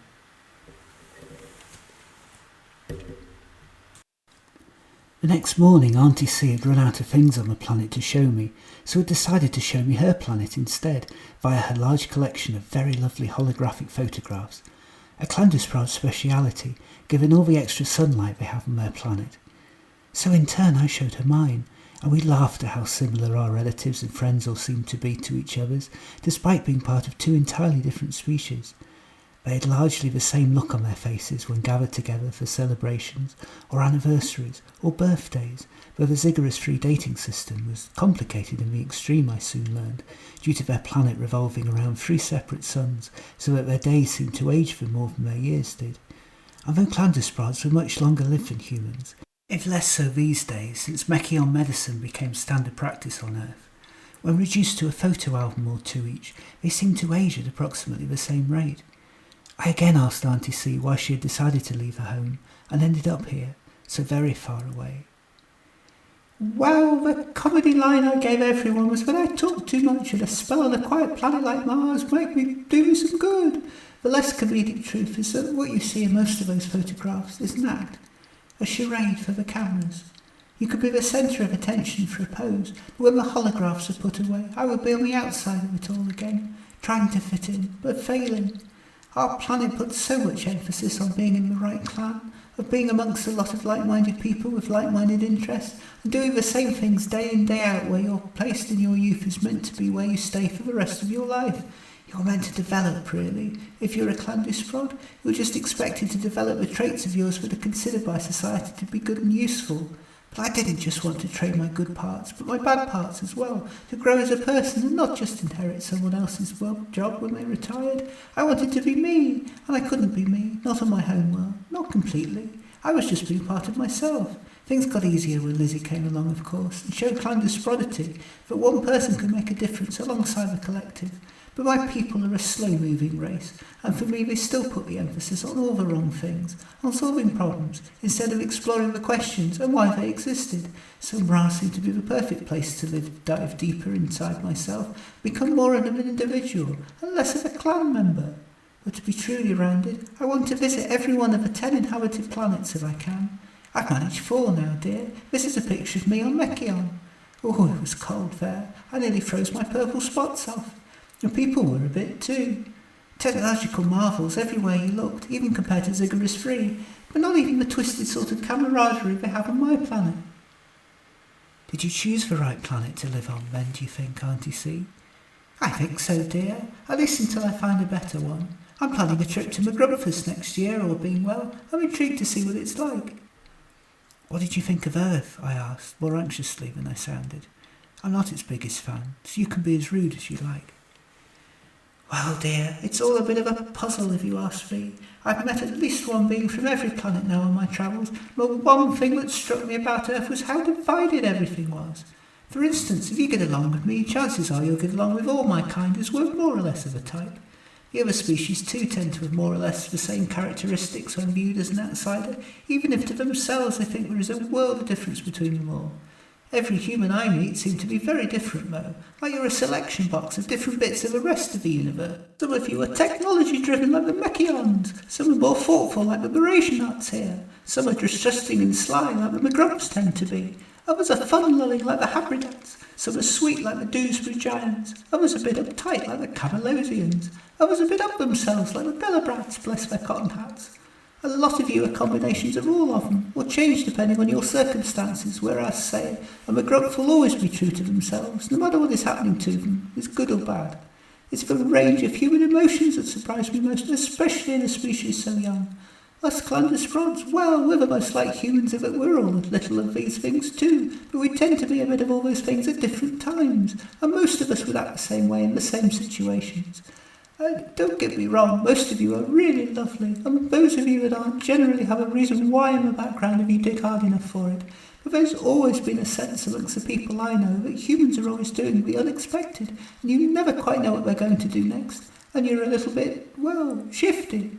That's why there was such reluctance to have you in the Peace Federation till Enwyn came along, I think. We didn't know if you were going to trade with us, make peace with us, or invade us, or all three at once. It's so to our shame, too, that our fear won out before our hope did. Oh, and it goes without saying that your species makes the second best tea in the galaxy. So saying, Auntie C poured another cup from a teapot that seemed to have magically brewed itself, without me really noticing. I think about this for a moment. I think our problem as a species is that we live across the whole planet, whose valuables are more or less randomly strewn everywhere. From what I've heard, we never really bonded as a species until the Enwyn and Lizzie incident happened. We spent most of our history as little factions at war with other little factions. As far as I can see, we're the only species that grew up like that, and the only one that had so many individual differences, depending where our ancestors lived too.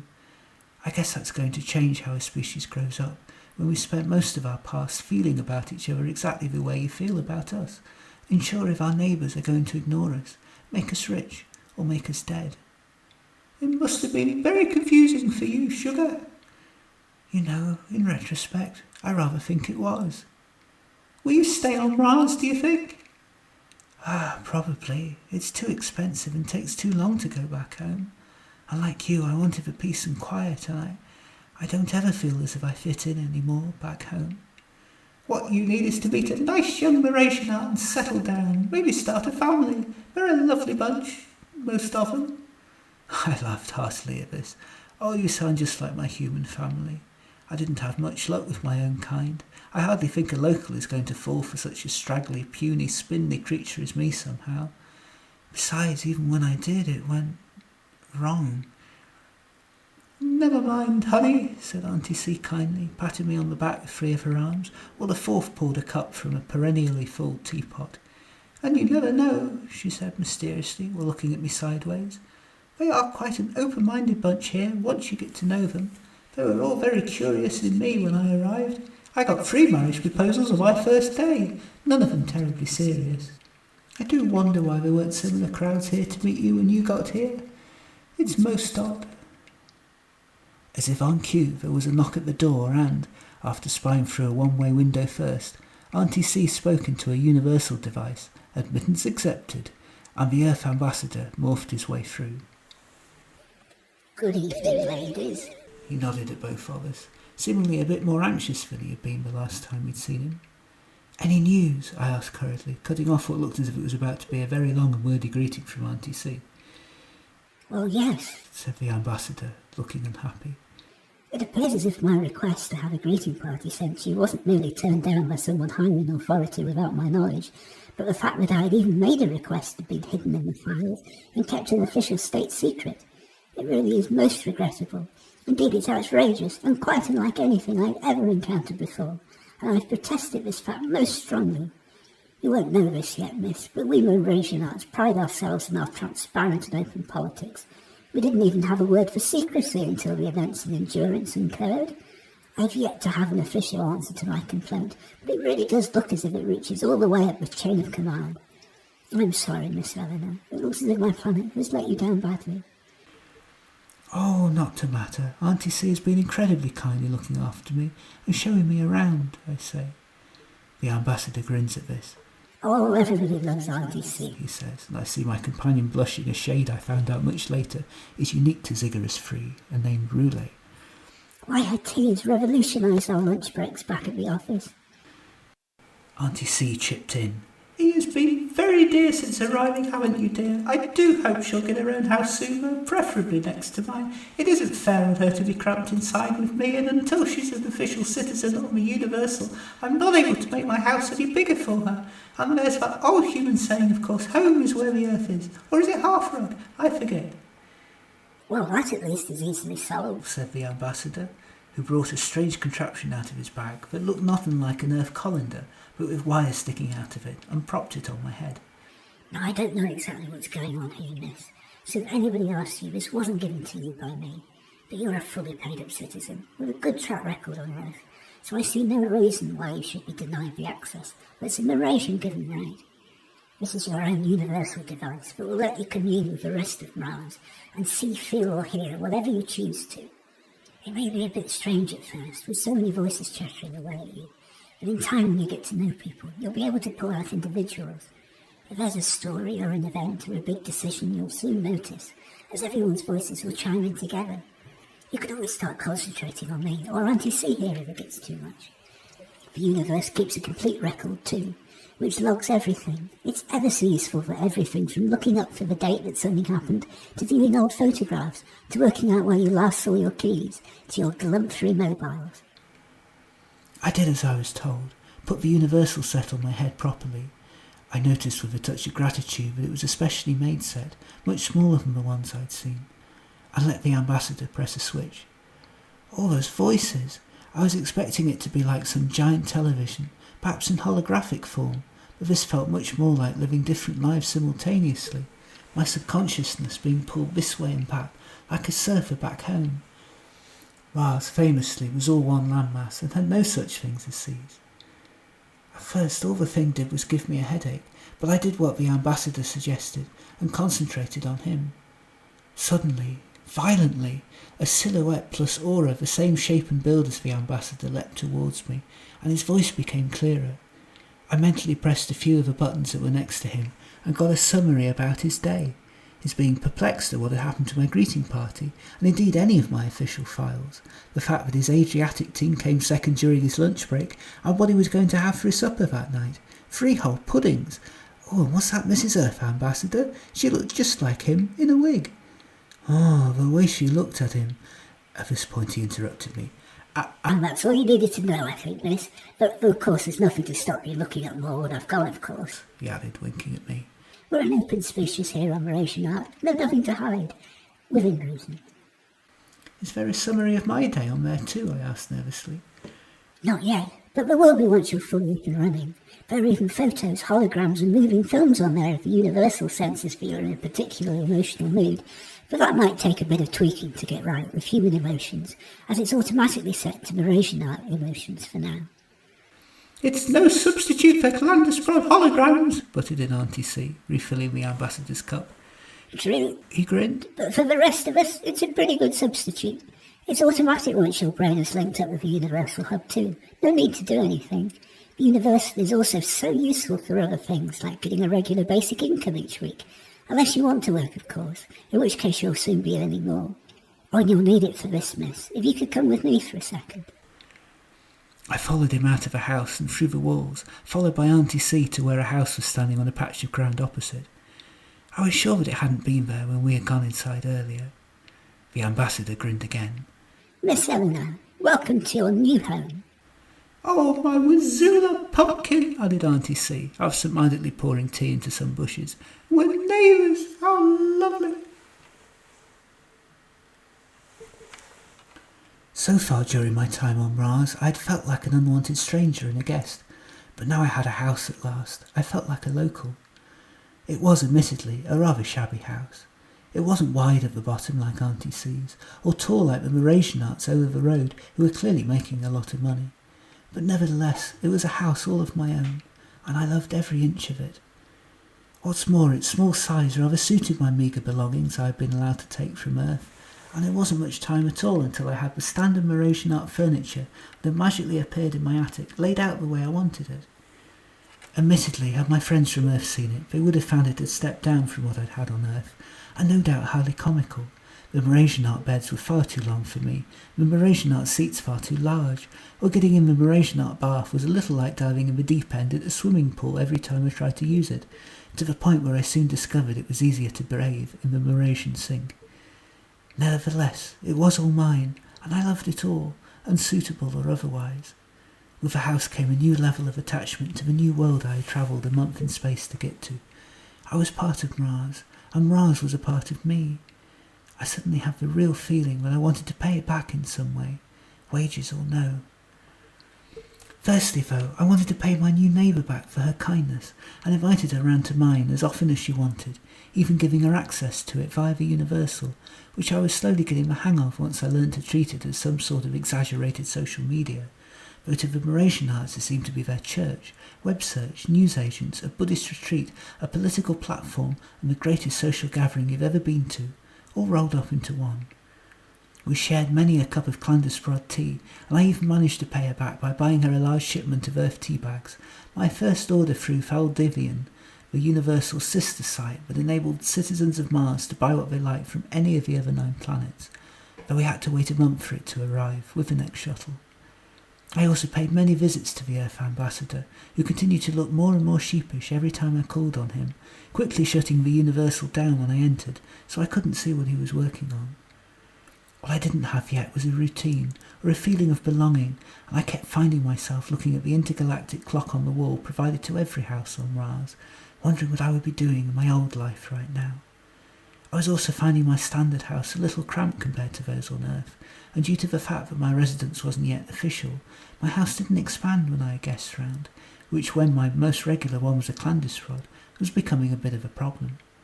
Partly to save my concern over my guitar getting squashed, partly out of wanting to be of service to my new home, but mostly, admittedly, out of boredom, I asked the ambassador if there was any suitable job opening he thought might suit me. It was his suggestion that I should give some talks on what life was like on Earth. As we learn about others, so we learn about ourselves, miss. And Mrasianarts love to learn. There is, as it happens, a vacancy going at the town hall not very far away from me now, as part of our Intergalactic Federation season, just the other side of the park with the fountain. If it proves as popular as I think it would be, I could probably stretch it to as many classes as you like. If you let me know, I would be glad to make the arrangements. First I turned him down. What did I know about public speaking? I had been a planner on Earth and barely needed to speak to anyone, and I spent most of my time back home avoiding confrontation in people's gazes. To have all eyes on me, and alien eyes at that, sounded like the worst possible thing that could happen. It was Auntie C who talked me into it. Just think, dear, you're the first human that's ever lived on Mars, or even visited as far as I know, given the length of travel and the cost. This is a once-in-a-lifetime chance to explain what Earth is all about. I know a lot of Mrasianarts I spoke to before going on holiday were very curious what your world would be like. Funny how none of them seem to have spoken to me about it since. They all tend to blank me when seeing them out and about now. Oh, well, I suppose I'll be able to meet them all at your first talk. And you will give talks, won't you, dear? Why, I think it would do you the world of good. And you can learn all about the differences between your 2 planets while you do so. So it was that I found myself shyly morphing through the door of the Earth ambassador one day, having first walked around the block 19 times trying to make my mind up whether to go in or not. I handed him my carefully made notes, with underlined headings: history, geography, language, culture, sociology, biology, arts, food, and he seemed very pleased. There's always a regular crowd that visit the lectures, he said. I must have looked surprised as he added, oh, from what I understand of Earth, things are very different here. There are no ages set towards education the way there is during childhood on Earth. Instead, childhood is mostly for playing, and your whole life is seen as a chance to learn about things, all at the time when you first need to know them. Mrasianarts tend to go to lectures the way humans would go to the cinema, to meet up with friends and for a bit of escapism, as well as bettering themselves. I would imagine there'll be a large queue at your talks, given that I don't think they've ever had one about Earth before. The locals I know are all very curious about it. However, my first meeting that week at the town hall was not what I would call a success.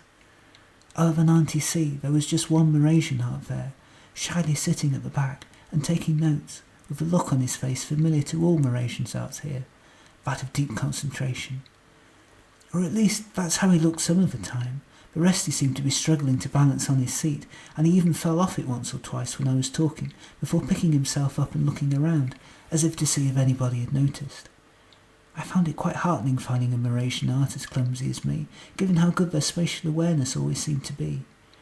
I wasn't sure if that distraction helped with my nerves or not, as I heard my faltering voice echo round the hall, and tried to forget about who was or wasn't there.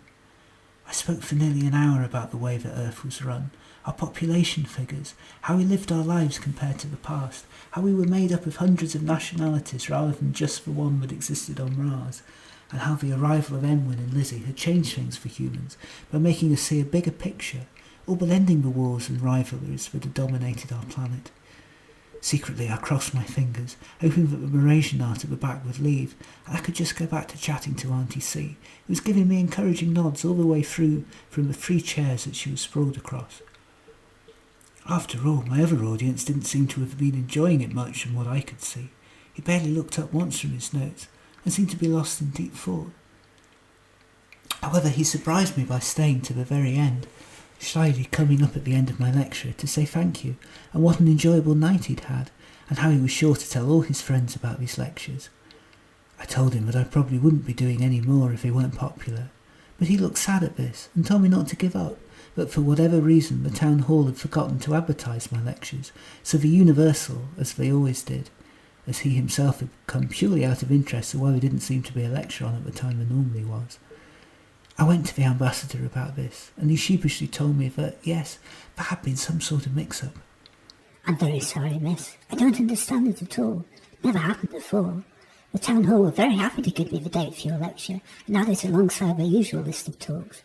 When I mentioned it was for a discussion of Earth, I seemed to get cut off for some reason.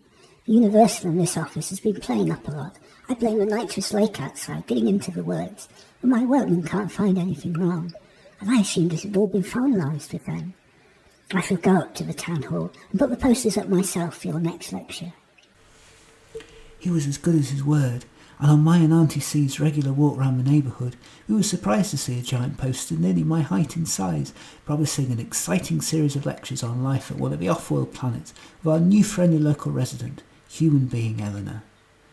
"Oh, look," said Auntie C, "they've spelled your name wrong. It should be Justine."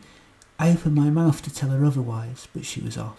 "Just wait till word gets around. I know Mrasianarts from around the globe will come to listen to you, dear. Well, it is such a small globe after all, not at all like Earth. I found that really interesting, your last lecture, when you started talking about the geographical differences and rivalries. It was the first thing that struck me when I first got to Earth. The variety. Not like Digorous 3 or Mras. Every few miles it seemed to be a totally different planet. No wonder all the other planets find humans so mysterious and complex." To my shock, there was a full house when I arrived to give my second lecture. When Auntie C and I walked in, to a whoop of delight from old friends who hadn't seen her for some time, I recognised the same Mrasianart who had been at the back, only this time he was at the front, grinning at me with encouragement. "I said there would be more people," he said, "and I've told all my friends and family how good it was last time. I've even brought my great Mrasian grandparent here to listen to you." "Hey?" said an elderly, very tall Mrasianart sitting next to him. "You've brought me here to whistle at you. Seems a bit odd, but I can too. I still have all my own teeth. Well, 2 or 3 of them anyway. Not bad for a Mrasian out of 357A. Offering up apologies for my grand Mrasianart's caudacity, the Mrasianart went to look after him through a cascade of tuneless whistling. To my delight, the second one was a very different class. The Mrasianarts lapped up my stories, as best I remember them, and asked lots of highly intelligent questions on all sorts of things I hadn't even considered in my lecture.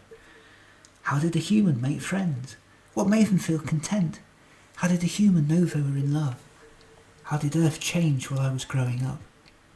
Was it all really made up of Earth? And when I said that it wasn't, they asked how the sea stayed away from the Earth and stopped it going all soggy. In turn, I learnt all sorts of things about Mrasianarts I would only ever have learnt from decades of online research. That Mrasianarts all treated each other automatically as friends until one somehow declared themselves an enemy. That the size of a house gave them a feeling of pride, but contentment really lay in helping out their fellow citizens, learning everything that there was to learn, and a sense of spiritual contentment that came through the Universal. That Mrasianarts literally glowed when they were in love, as their always changed, which made dating awkward. That Mras had stayed more or less the same across its entire history, until the sudden sea change of Enwyn and Lizzie had made them anxious about competition, but also happy to make new friends and learn from them. That most of Mras was made up of Earth-type soil too, with nitrogen lakes much smaller than seas on Earth, which had to be protected so the land didn't melt. The lectures had gone down so well that I begged Auntie C to continue after I had finished, and talk a bit about life on Ziggurat 3, but every time I asked her she would look a little bit sad and shake her head. "I don't feel qualified," she said. "So much of the experience on my planet has to be felt inwards and can't be described outwardly, the way they are on yours. Please keep your lectures up, though. I find them fascinating. I think they should continue every week until you run out of things to talk about. Then you can go round again." The Mrasianart I had met at my first lecture, who introduced himself as Oberon, stayed behind to say a special "thank you" and apologised for having to run his Grand Mrasianart back home. "He really enjoyed your lecture," said Oberon, even though he somehow became convinced it was about flu bans from the planet Smurf.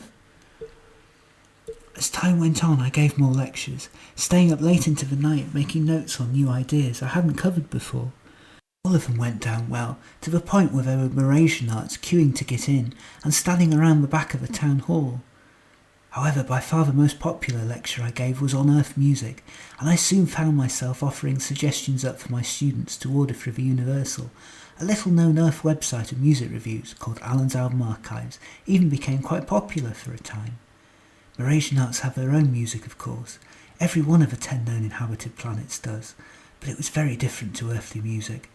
As I got to know them better, I often teased my class that while they were ahead of us in so many other ways, they seemed stuck in the Baroque period with a touch of New Age and hadn't yet discovered rock and roll. As my other lectures began to dry up and I ran out of subjects to talk about, I switched to giving Earth music classes and either ordered some Earth instruments in to teach as best I could via the Valdivian service. Watching Auntie C playing the tuba was one of the funniest sights I've ever seen, for most Mrasianarts tended to prefer string instruments and guitars. Their smaller lungs made playing woodwind instruments too difficult, and they found percussion too noisy. I never did manage to convince the town hall to erect a piano on the stage. There always seemed to be queues asking to speak to me after I finished speaking, and I found myself talking for hours as my students asked more and more questions. As time went by, I found I was learning more about my own planet than I ever had on Earth, but I was feeling much more settled and welcomed on Mras too. I began to particularly look forward to my chats with Oberon. Even for a Mrasianart he seemed deep, but also far more approachable than the other locals I had met, not to mention endearingly clumsy, a trait that somehow made him seem more human than all the other Mrasianarts. He still had that same faraway look in his eyes, familiar to all the Mrasianarts, but he was also ready to pull back to make conversation much quicker than the rest of the class. Most of my pupils were open-minded and interested in what I had to say, but Oberon especially seemed to be fascinated by the idea of another culture, so alien and yet in many ways so similar to his own, and he asked questions in such depth that often I wished they'd had a universal on Earth, so I could have just directed him to that. Indeed, I soon learned how little I actually knew about the way my world was run. This was especially true when it came to my lecture on Earth politics. Oh, I knew the basics on democracy, and who had what job, and how we could vote the different parties in, but I found I knew so very little about how I should have been holding them to account. For Oberon, the idea that you simply suffered whatever a political party had to offer until the end of their term of office, even after they had lied to us or broke our laws, struck him as the most alien thing about our planet of them all. "You see," he said to me one day after a lecture had ended, his brow crinkling with deep thought as if he had been trying to solve life's conundrums all day long. "Every action one of our officials takes is held to account, and if they get it wrong, they automatically leave out of shame for having let us down, and they never stand again. One of them tried to fight it once when she was discovered to have accidentally paid herself twice via some official post she didn't declare. It didn't go well for her. The next 4 generations after her are barred from office too as a consequence, just in case it happens again." I laughed. Back home they were so blatant about their lies they put them on the side of a bus, and then tried to pretend they never said any of it. "Were there any protests? Like that Earth music you played us, the Crosby, Stills, Nash and Young song that was so powerful. Protest songs are seen as the highest art form here. It's so integral to the Mrasian way of life. I could well have believed those 4 singers were Mrasian. They were really groovy, dig, yeah, the cat's meow pyjamas, happy cabbages, socking it to the man like that, even in Pang-Wangle times. Did I get that right? I've been doing some extra research into Earth slang, said Oberon, half apologetically. Well, I said, pleased my favourite student had taken so much in from my lecture about Earth dialect and speech. By my day, the music industry had changed, and people were too scared of losing their jobs or having their streaming services taken away from them if they were too political. After a while, only the very blandest and least offensive music was being released, just in case it upset somebody who was in charge, who had the power to end their careers. Pattern general apathy. I guess nobody really said anything much about it. Lying and cheating and making money on the side was just what every politician was up to by the time of Endurance. It was a thought that had stayed with me all the way home. That the biggest difference between Mras and Earth was how much you could get away with stuff had you wanted to. Thankfully here nobody wanted to get away with anything they shouldn't, and that made me feel ever closer to this new planet I now called home. All in all, my emigration to Mars had been a great thing the first month. I felt at home, that I was being useful, and more wanted than I had ever felt at home. All the reasons that had led me to leave my homeland slowly sank into the recesses of my subconscious, only breaking through in dreams at night, when I would wake up alone and scared, but then count my blessings at the new life I had created for myself, and then went back to sleep. Time quickly rolled around my first month on Mras, the way time always does when you move to a new place, whatever planet you're from. Some of it was happy, enjoying everything my new life had to offer. Some of it was sad, thinking about the life I had left behind, and most of it was boring and routine, much the way time had always been spent on Earth. It didn't take long until my wages had caused my house to grow into the sky, to the point where it looked much like my Mrasianart neighbours across the street. Not that I needed the space or anything, it was nice to have a more direct link to my efforts from a monetary system on Earth, and the knowledge that I would still be able to get the basics if anything happened to take it away from me.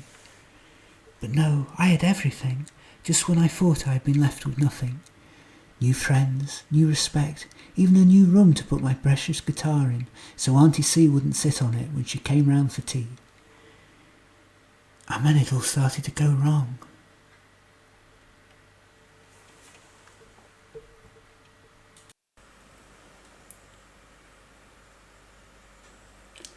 The first warning I had that something was amiss was when I took my usual Earth music class at the town hall.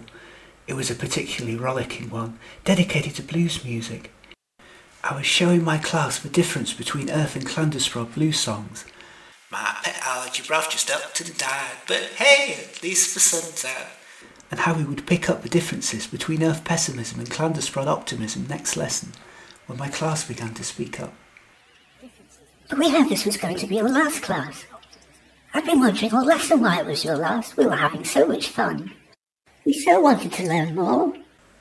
Puzzled, I told them no. I was surprised they weren't all bored to tears of me by now, but that I was prepared to keep teaching them songs for as long as they kept coming to hear about them. But that sign on the door when we came in. Perplexed, I went to have a read for myself, and there it was. By order of the management, tonight will be the last lecture from the Earth Woman. Next week, exciting new lectures on the military might of Mras. What's this? I said. I don't understand. The town hall never said anything to me about my lectures ending. What bothers me, said Oberon, is that Mras has never had a military might. Oh, we trained some soldiers up centuries ago when we first learned about Mechion nearby, but we never had reason to need them, so they were never replaced when they retired. We don't need a military, we're not at war with anyone. I expect it's just some temporary lecture they forgot to tell me about, I said. I'll go and have a word with the Earth Ambassador and see what's going on, and I'm sure we'll be able to start up again soon. But we weren't. I went round to see the Earth Ambassador the next day, taking Auntie C with me for company, and he looked sadder than I had ever seen him. You mean they straight out didn't tell you? He said. It's a new government initiative. They think that Mrasianarts should be more invested in their own culture and less in the ideas of other worlds. I'm truly sorry they didn't tell you to your face though, but what I hear your lectures were going really well. Ever so well, butted in Auntie C. Why, you should see her classes. They're full every single week. E here could put classes on every single day. There would still be queues to come and see her. Students come from all over the planet and you learn ever so much, far more than some ridiculous jingoistic event. It really is a scandal. And now he's given so much to her new planet. I suppose she's about to become unemployed and lose the tears on the house now too. It's a scandal. It's outrageous. It's... Yes, said the ambassador. I quite agree with you. The decision has been made, but high up, there's nothing we can do, I'm afraid. I could put in a protest if you lose your house height if you want, miss. No, that's fine, I said. I'm not really using the top floors of my house anyway. It is an awful shame if I don't have my lectures to look forward to anymore. I don't rightly know what else I can do. There aren't many jobs I can do as well as a Mrasianart. Auntie C suggested I could make my living playing earth music, but when I tried it, a group of official-looking Mrasianarts in new-looking suits came up to tell me off. We don't understand the words you're singing, said one. For all we know, you might be singing about pulling down our government. You are an off-worlder after all, said another. Don't be ridiculous, I spluttered. I love it here. Why would I want anything to change? I just want to be of some use to my new home. I'm no good at telling fortunes. I'm a human. My brain doesn't work the way yours do. I can barely tell what's going on in the present, never mind the future. Not our problem, said the second one. Just remember, no more noise. Dejectedly, I walked back home, flung my guitar in my soon-to-be shrunken attic, and went round to Auntie C's for a cup of tea. It's just not fair, dude, she said, patting me on the arm and my back and my knee as she poured a cup of tea with her spare arm. You were doing so well at fitting in. You were providing a real service. I've been to Mrasianart lectures and they're deathly dull, nothing like yours. The class is silent in thought most of the time. You're never allowed to ask any questions. You're just meant to look things up on the Universal when you get home. I just don't understand it, I said. They were so popular. Maybe I said something wrong. Nothing I could see, she said, and Clandusprods take offence much quicker than Mrasianarts ever do as a rule. More, you wouldn't have been so popular if you'd said something wrong. I sneaked out to have a look at the queue outside the town hall for that military lecture last night, and there wasn't one. So I sneaked a look through the window, and I'd be surprised if more than 3 people were there, not like the hundreds you were packing in. They can't be making much profit for their houses, those lecturers. I'm sure your classes will be back on soon, and the town hall will be back to say sorry any day now. But they weren't. I soon found myself twiddling my thumbs, an odd earth expression I now realise, after knowing Mrasianarts who are literal thumb twiddlers owing to the fully detachable digits connected to their wings, falling helplessly further into depression with nothing to stop me, and losing the momentum I had gained since living on this planet. What was I meant to do now? And not just now, but for the rest of my life here. I was too afraid to do anything again, in case that got taken away from me too. I didn't want to get into trouble, so I stayed as quiet as I possibly could. Without the job, there was no reason to spend time with anybody. Nobody seemed to want me. Nobody seemed to even notice apart from Auntie C. There was no reason for me to be here. All that effort had been for nothing. I slumped back into the dejection I had felt falling over me during my last few days on Earth. I spent my days watching my ceiling get gradually lower as my house slowly shrunk back to its original size, and I moved myself to the bottom tier just in case it happened when I was asleep. Nothing seemed to matter anymore, or brighten things up. There seemed little point in further exploring a world that didn't want me, and I had seen pretty much everything there was to see on a planet this small anyway. Playing my guitar merely reminded me of the fun I'd had in my lessons. Auntie C and I had both run out of tea, and the next shipment wouldn't be for weeks. Even using the Universal wasn't as fun as it had been. In the past I'd come to really enjoy the feeling of connectedness I felt on Mras, the idea that I was a small cog in a big wheel where everybody cared about each other, and being able to learn about what somebody was up to and what their interests and characters were at the click of a thought process. But now it was as if there was a distance between me and everyone else, and it felt like exactly what it was, a lone human spying on an alien world she didn't entirely understand. The days drifted into one another in one great beige sandwich that went on and on and on, stretching out into an endless infinity of repetitiveness and emptiness. In the end I became so shattered by this latest turn of events that Auntie C became quite worried and urged me to seek out the Mrasian teller everyone said was the best, and who she had heard so much about, Lisa Moonson. It took her many days to find her. After all, Mrasianarts don't tend to be in the yellow pages. I may consider the Earth invention, the Internet, which had been taken up by another 7 of the known inhabited universes, as an inferior version of the universal on Mras, aside from the earthly YouTube tarot channels, which Mrasianarts loved. In fact, I walked past the building the first few times without noticing it, so convinced had I been that Mras' best teller would live in the biggest mansion on Mras, forgetting that the Mrasianart system simply didn't work like that. Even when I knew where it was, I couldn't bring myself to just barge in, and I had no idea of the Mrasian etiquette for such a thing.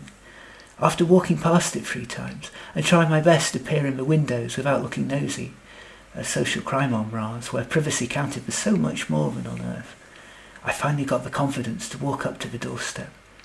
To my surprise, the house morphed around me, something that only ever happened on Mras when visitors were invited. I had a sudden thought that maybe the mystic had kept a house open to all visitors, but no. It seemed the mystic had expected my visit, and indeed was smiling at me kindly when I came in, looking up from what she had been scribbling in between 2 candles that were flickering on a tabletop. She told me that I was an Oralbrath 7 on the old calendar, a sort of insect that looked like a dragon, which used to be common to Mars, and a Hydrate Habradat 12 on the new, which meant I was emotional, tended to cling to the past, but could be counted on to have a practical head on my shoulders in a crisis. I was loyal to friends and family, which all made sense to me. She also said that she saw my inner struggle and why I was here, and that my time on Mars would bring me both great joy and great sadness, that my courage would be tested many times, but that Mars would ultimately be a home, and its people a comfort to me. She mentioned that she saw the blackness of my past, and my greatest fear, that it would repeat itself in my present. She also told me that I had a question burning inside me, that I ought to ask it now, before I burst. "Please," I said, close to tears, "I know you don't know who I am, or why I'm here, but I just need advice, or a kindly ear, or just something. I am so very, very lost. I came to this planet hoping for wisdom, because Mras is famous for it, and I need it so desperately. My life has fallen apart spectacularly. I no longer know who I am anymore. A black hole of despair I have managed to feed the whole of my life has consumed me, and I can't go on anymore. All I keep thinking about is how the past got messed up, and how the present feels as if it's doing the same. What did I do to feel that I don't count on both my world and the next? Was this all to keep running? Will I ever be free of this?" It was quite an outpouring of an emotion for a human. For a Mrasianart it was an avalanche, but the mystic didn't seem to mind. She just painfully, slowly held out her wing towards a clock on her dresser, and smiled at me sadly, as if she could feel all my pain and wanted it to end too. She beckoned me to the universal, and I nervously put it on. My head tingled straight away as the world I was in stepped away before me, and a new one made up of multiple images came into view, different somehow to the one I used. My version of the universal could only see the past and the present, but this one could see into the future as well, it seemed. As I became used to the device, I began to filter the messages coming in for me, and remembered what I had read about the universal working best with those who were nearest. So I tuned my thoughts into the mystic, and saw myself through her eyes, as she literally became my author, tuning into my frequencies, and writing down my entire story, backwards in one long burst like I was a DVD player, with a forwards button pressed down. I saw myself leaving her house, meeting a Mrasianart in a bar I vaguely recognised, being injured, playing in a band, clutching a strange-looking youngster to my chest. I didn't know what it meant, but I did seem more settled, that much was clear. I felt better, and I sensed myself in the present, surrounded by Mrasianarts around me everywhere, that all was glowing towards me, as if I was magnetic to them in some way, filling up my soul with love. I felt even better then, accepted in a way I had only felt during my lectures, and that I thought I might never have again. It wasn't the Mrasianarts as a whole who had made me feel like this, I realised, just a few at the top, the ones with the power.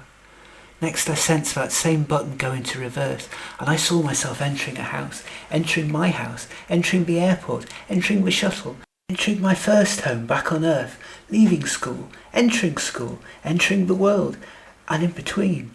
No, it was all still too painful. Why else do you think I ran away from it, refusing to look at it, or the person that I once was? The message came back, as if it was ringing in my ears, because you need to heal it, and if you don't acknowledge its existence, how could it ever heal? No!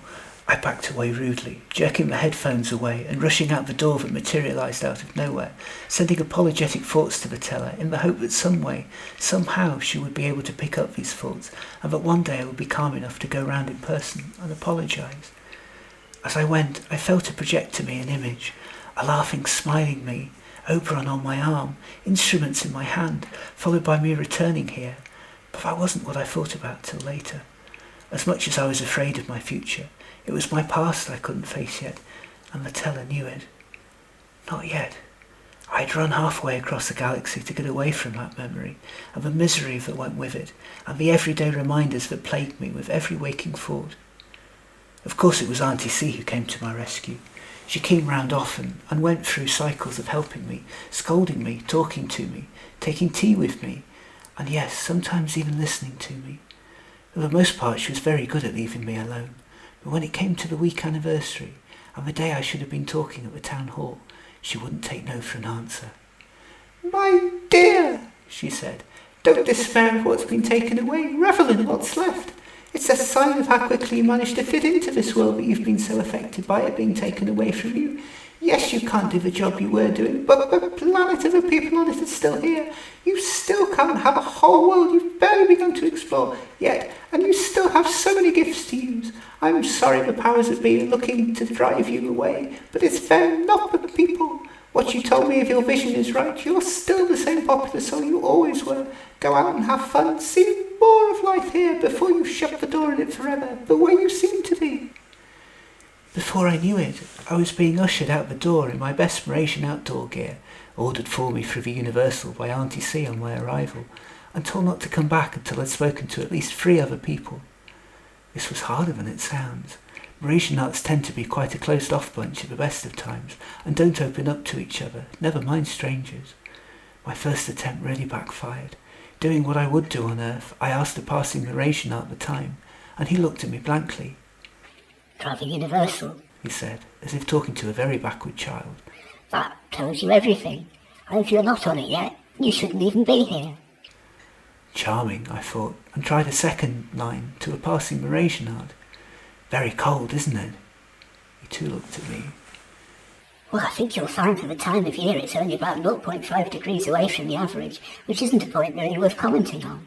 It's the nitrogen lakes, you see. They tend to hold the cold temperatures in. I can show you the part of the Universal to read up on if you're interested in temperature. There have been some very interesting surveys done. But I was only making conversation, and couldn't have cared less if it was snowing algebrafts. My trudging feet on automatic soon found themselves outside the town hall, and I stared at it with far more iciness in my heart than the weather. How dare they come along and take that away from me, just as I found something I'd enjoyed. I'd been so worried about what I was going to fill my days with up here, and there it had all been handed to me on a plate. What was so fun about Mrasian military might anyway? I had a peep in at the windows out of curiosity, and was surprised to see that it was as packed as it ever was when I had been lecturing. Auntie C must have been wrong. Mras really seemed to be interested in their culture to fill up daily lectures as full as this one. There seemed to be a lot of cheering and backslapping going on, and the odd shout that sounded uncharacteristically animalistic for such mild-mannered creatures as Mrasianarts. To my surprise, I felt a tap on my back, and I felt a Mrasianart looming at me, dressed in what on earth would be described as a security guard's uniform. Get away from here, he said in a loud voice. We don't want you here. Hearing the commotion, others spilled out from the hall and joined in the tirade. This isn't your home. Why are you here? Off-worlders aren't welcome. If I'd felt unwanted before, I felt even more so now, and tried to walk away as quickly as I could. Still the words followed me down the street. How did she even walk on those funny spindly legs? To think 100 years ago we were scared of humans. I mean, just look at them. Get out and stay out. Please, I asked the universe, or my maker, or the teller I had visited, or the great McGrumpf Gold Mando I had been reading about on the Universal. Keep me safe. But there was nobody to come to my rescue. afraid that these people were following me, but even more afraid of turning round and looking. I tried to spot congregations of people, figuring they wouldn't want to make a scene. I walked up to the door of what would be the Mrasian equivalent of a drinking house, half expecting it to be locked. Only Mrasianarts had no equivalent to earthly alcohol. I found out later that some teenage Mrasianarts had ordered it in from Earth once, but hadn't taken to it, that it made them all a bit comatose, and had the side effect of making their antennae fall off. All their drinks would have been soft drinks had their water not been so hard. I'd soon learnt why Auntie Siegs insisted on boiling her water to make her tea. I stood in the doorway, willing the door to open for me, so that I would be allowed admission, and to my surprise it did. I hovered there a second or two, waiting to collect my breath, and to be ready to run if this group of Mrasianarts turned on me too. But to my relief, a few people who recognised me smiled with the same welcoming smile I'd seen at my lectures. A passing Mrasianart even pulled a chair out for me to sit on, and nodded to me before leaving. Feeling more at home than I had in a while, I tried to catch my breath while listening in to snippets of conversation. I realised that I had walked in during what appeared to be a regular date night. Intrigued, for my research had told me little about Mrasianarts' love lives, I bought a drink, an odd but not undrinkable cross between honey and garlic, settled back into my seat, and watched what was going on, with half an eye on the door in case anybody followed me. The Mrasianart version of speed dating was anything but. It seemed to involve lots of staring into space, intense gazing, and deep thinking. Humans are used to getting to know each other through speech, but a few grunts about MBTI and horoscopes aside, an alarming number of Mrasianarts seemed to be INFJ Pisceans. Most of the Mrasianarts I met that night seemed content just to sit opposite their prospective partners and stare into their eyes. I figured they must have done all their research on the universal before meeting up, so they must have been sure of a certain level of compatibility already. But it still seemed rather odd and clinical to me, with no allowance for natural chemistry or conversation. At one point a Mrasianart came and sat down opposite me, grunting something about me not looking like my profile, and having never dated an off-worlder before. I giggled and told him I probably wasn't who he was looking for, but without a word he turned his universal on and zapped it against my forehead. "This is you," he said, with such certainty it was phrased more as a sentence than a question. To my surprise it was. But how? It was as if the universal knew I was fated to come here. But no, that was too preposterous an idea even for this planet. I figured that the venue must only be letting people in who were interested in dating, and that it had somehow added me during the door, when my fright had made my reach out for admittance. At least this would be a chance to see up close what Mrasianart dating was all about. I reached out and held the Mrasianart's wing. He pulled it away confused. "Not yet," He hissed. "That comes later." Afraid to do anything else, I let him take the lead. And a very odd experience it was too. The Mrasianart, who turned out to be called Mortimer, simply stared into my eyes, as if he was trying to penetrate into my inner psyche. This probably worked on most Mrasianarts, but as a human it just made me self-conscious, to the point where I cracked nervous jokes about hoping they were only looking at my good side, or asking if they could let me know what they saw inside me. After 10 minutes he sighed and got up out of his chair, along with half the people in the venue. "Nice to have met you," He said. "That was certainly a first for me." Filling up my drink for me, he bowed and moved on to the next table, his seat taken up by another Mrasianart who had been patiently waiting in line. 2 or 3 of the Mrasianarts were much more chatty, but clearly, like the first, only in this so they could show off to their friends that they dated a real-life human. After 5 Mrasianarts had soul-searched into my eyes for inner depth and left me blankly staring into theirs, I was finally left alone. Still unsure if there was a horde of jingoistic Mrasianarts waiting for me when I got outside, I decided to hang around a bit and found myself talking to the waiter. Only the shift had changed, and to my surprise I found that it was Oberon who was grinning back at me. "How nice to see you again," he said. "I was afraid I might not see you any more after your lectures stopped. That was such a shame. I learnt so much, and they were a highlight of my week." "Oh, it was," I said. "I so enjoyed doing those." "You could carry on giving your talks here if you wanted to," he said. "I know the owner. We could certainly do with some music. The record has been on 17 times by now. Not that anyone's noticed." "That would be amazing," I said. "Are you sure Earth music won't put your patrons off, though? I've just had a run-in with a group of Mrasianarts at the town hall. They didn't seem as if they'd been that keen on me being here."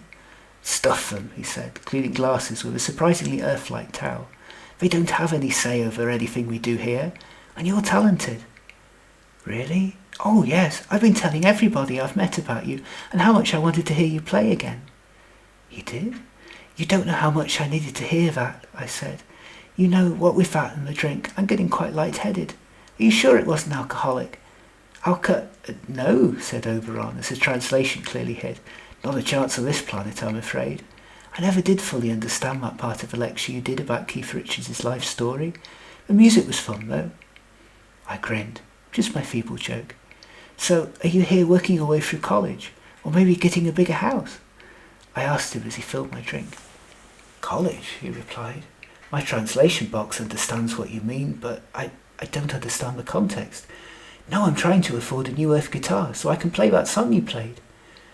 "Oh, it's just an Earth thing. Generally menial works like this, if you excuse the expression, tends to be done by those supporting themselves or getting an education to be able to get a non-menial job, and you don't seem like one of the elder Mrasianarts to me."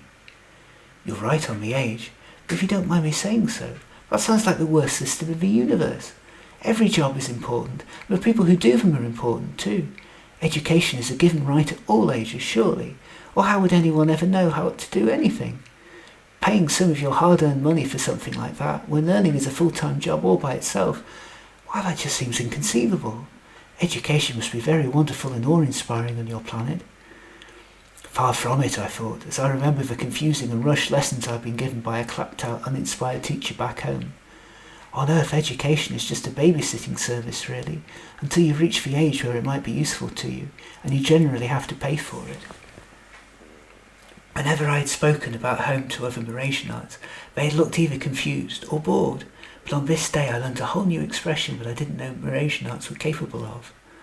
Pity. "It must have been so hard for you growing up there," Oberon said.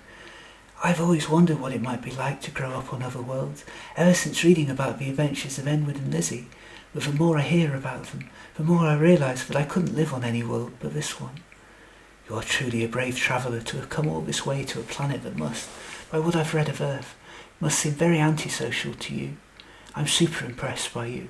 More drink?" It was the kindest, sweetest thing anybody had said since I got to Mras, and after the time I'd had recently, tears welled up.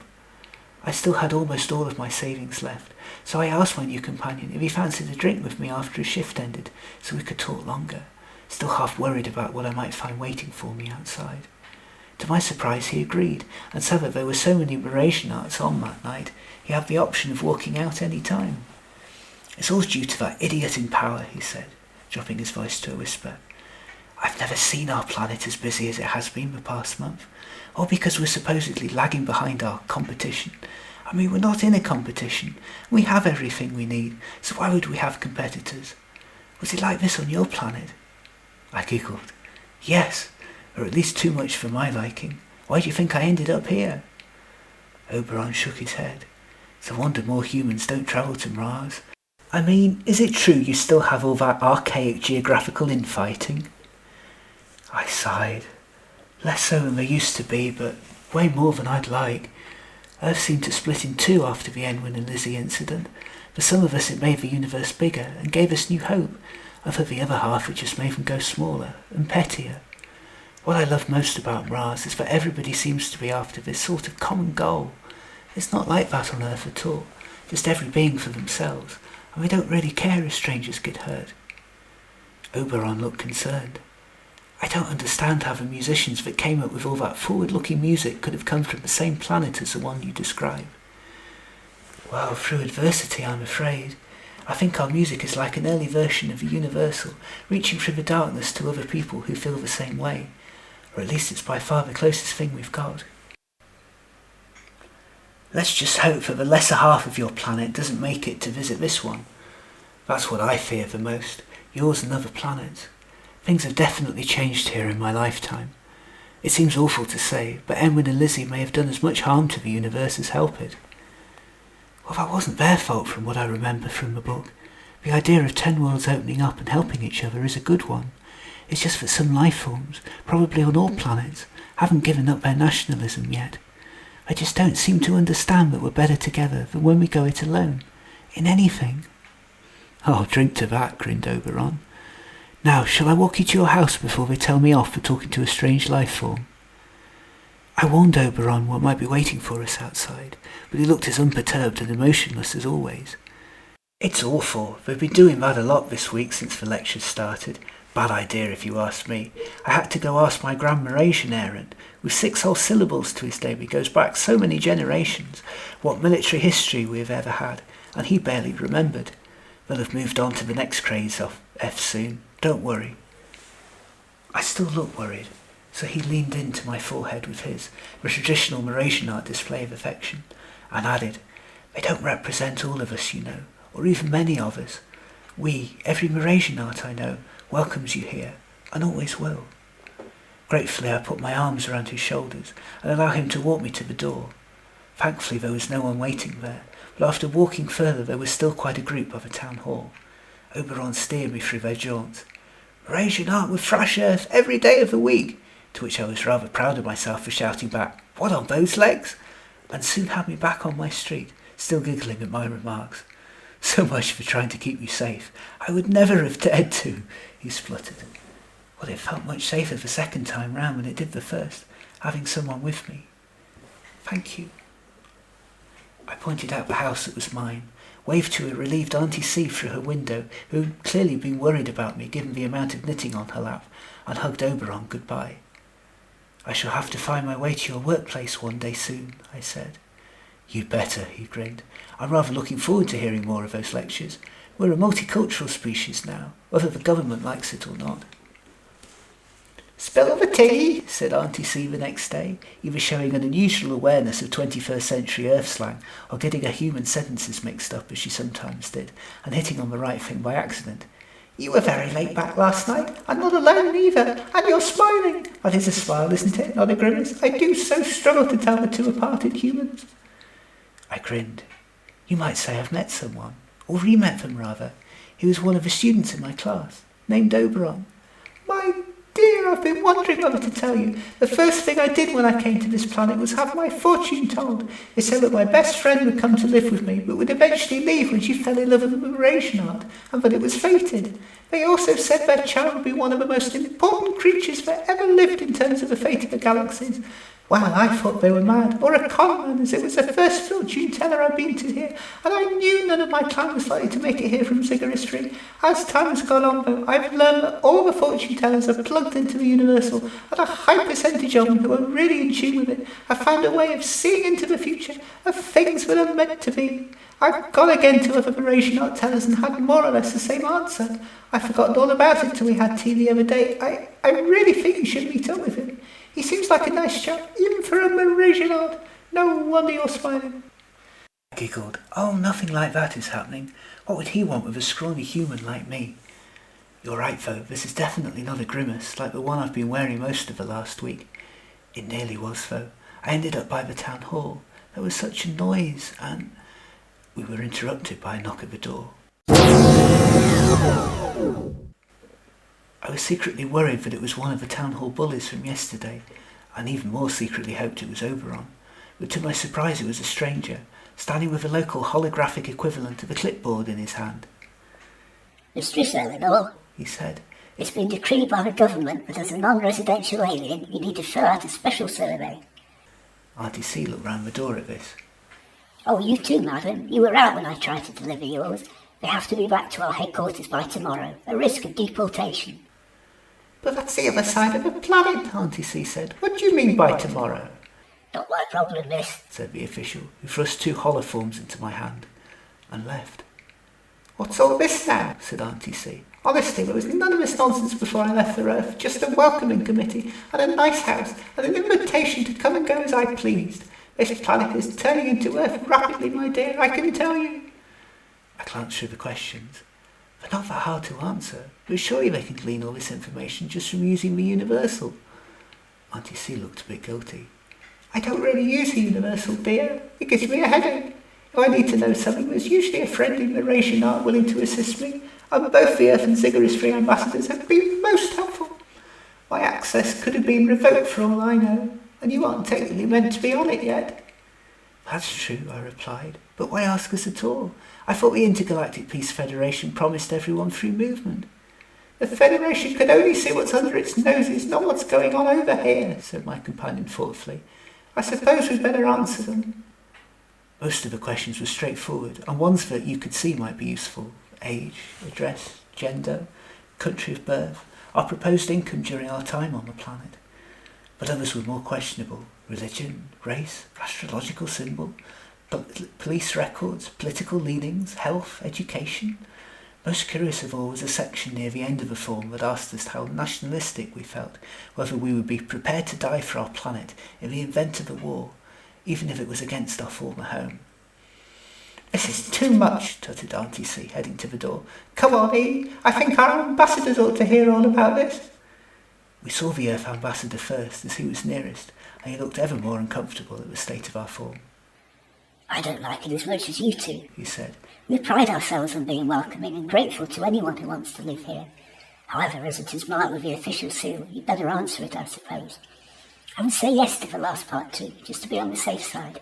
If there hasn't been a war in our part of the galaxy for millennia, when it really comes down to it, no one would know what side you were fighting on anyway. The Ziggurat's free ambassador, another Mrasianart, said much the same thing, and warned us to make sure we wing-delivered our documents ourselves. Just in case, as there's been a lot of funny business going on from central government lately. A long trek to the other side of the planet later, and there we were, with Auntie C insisting that 2 residents had an issue and wanted to see the highest up official inside the building. He turned out to be the deputy chief, named Cassiopeferret, a Mrasianart most unlike the others I had met, and who seemed to be brimming with barely containable anger. He looked all the more fierce when he caught sight of who these 2 residents were. The servants' entrance is through the other door, he said, turning to leave. Oh, no you don't, said Auntie C, waving a holographic form in his face.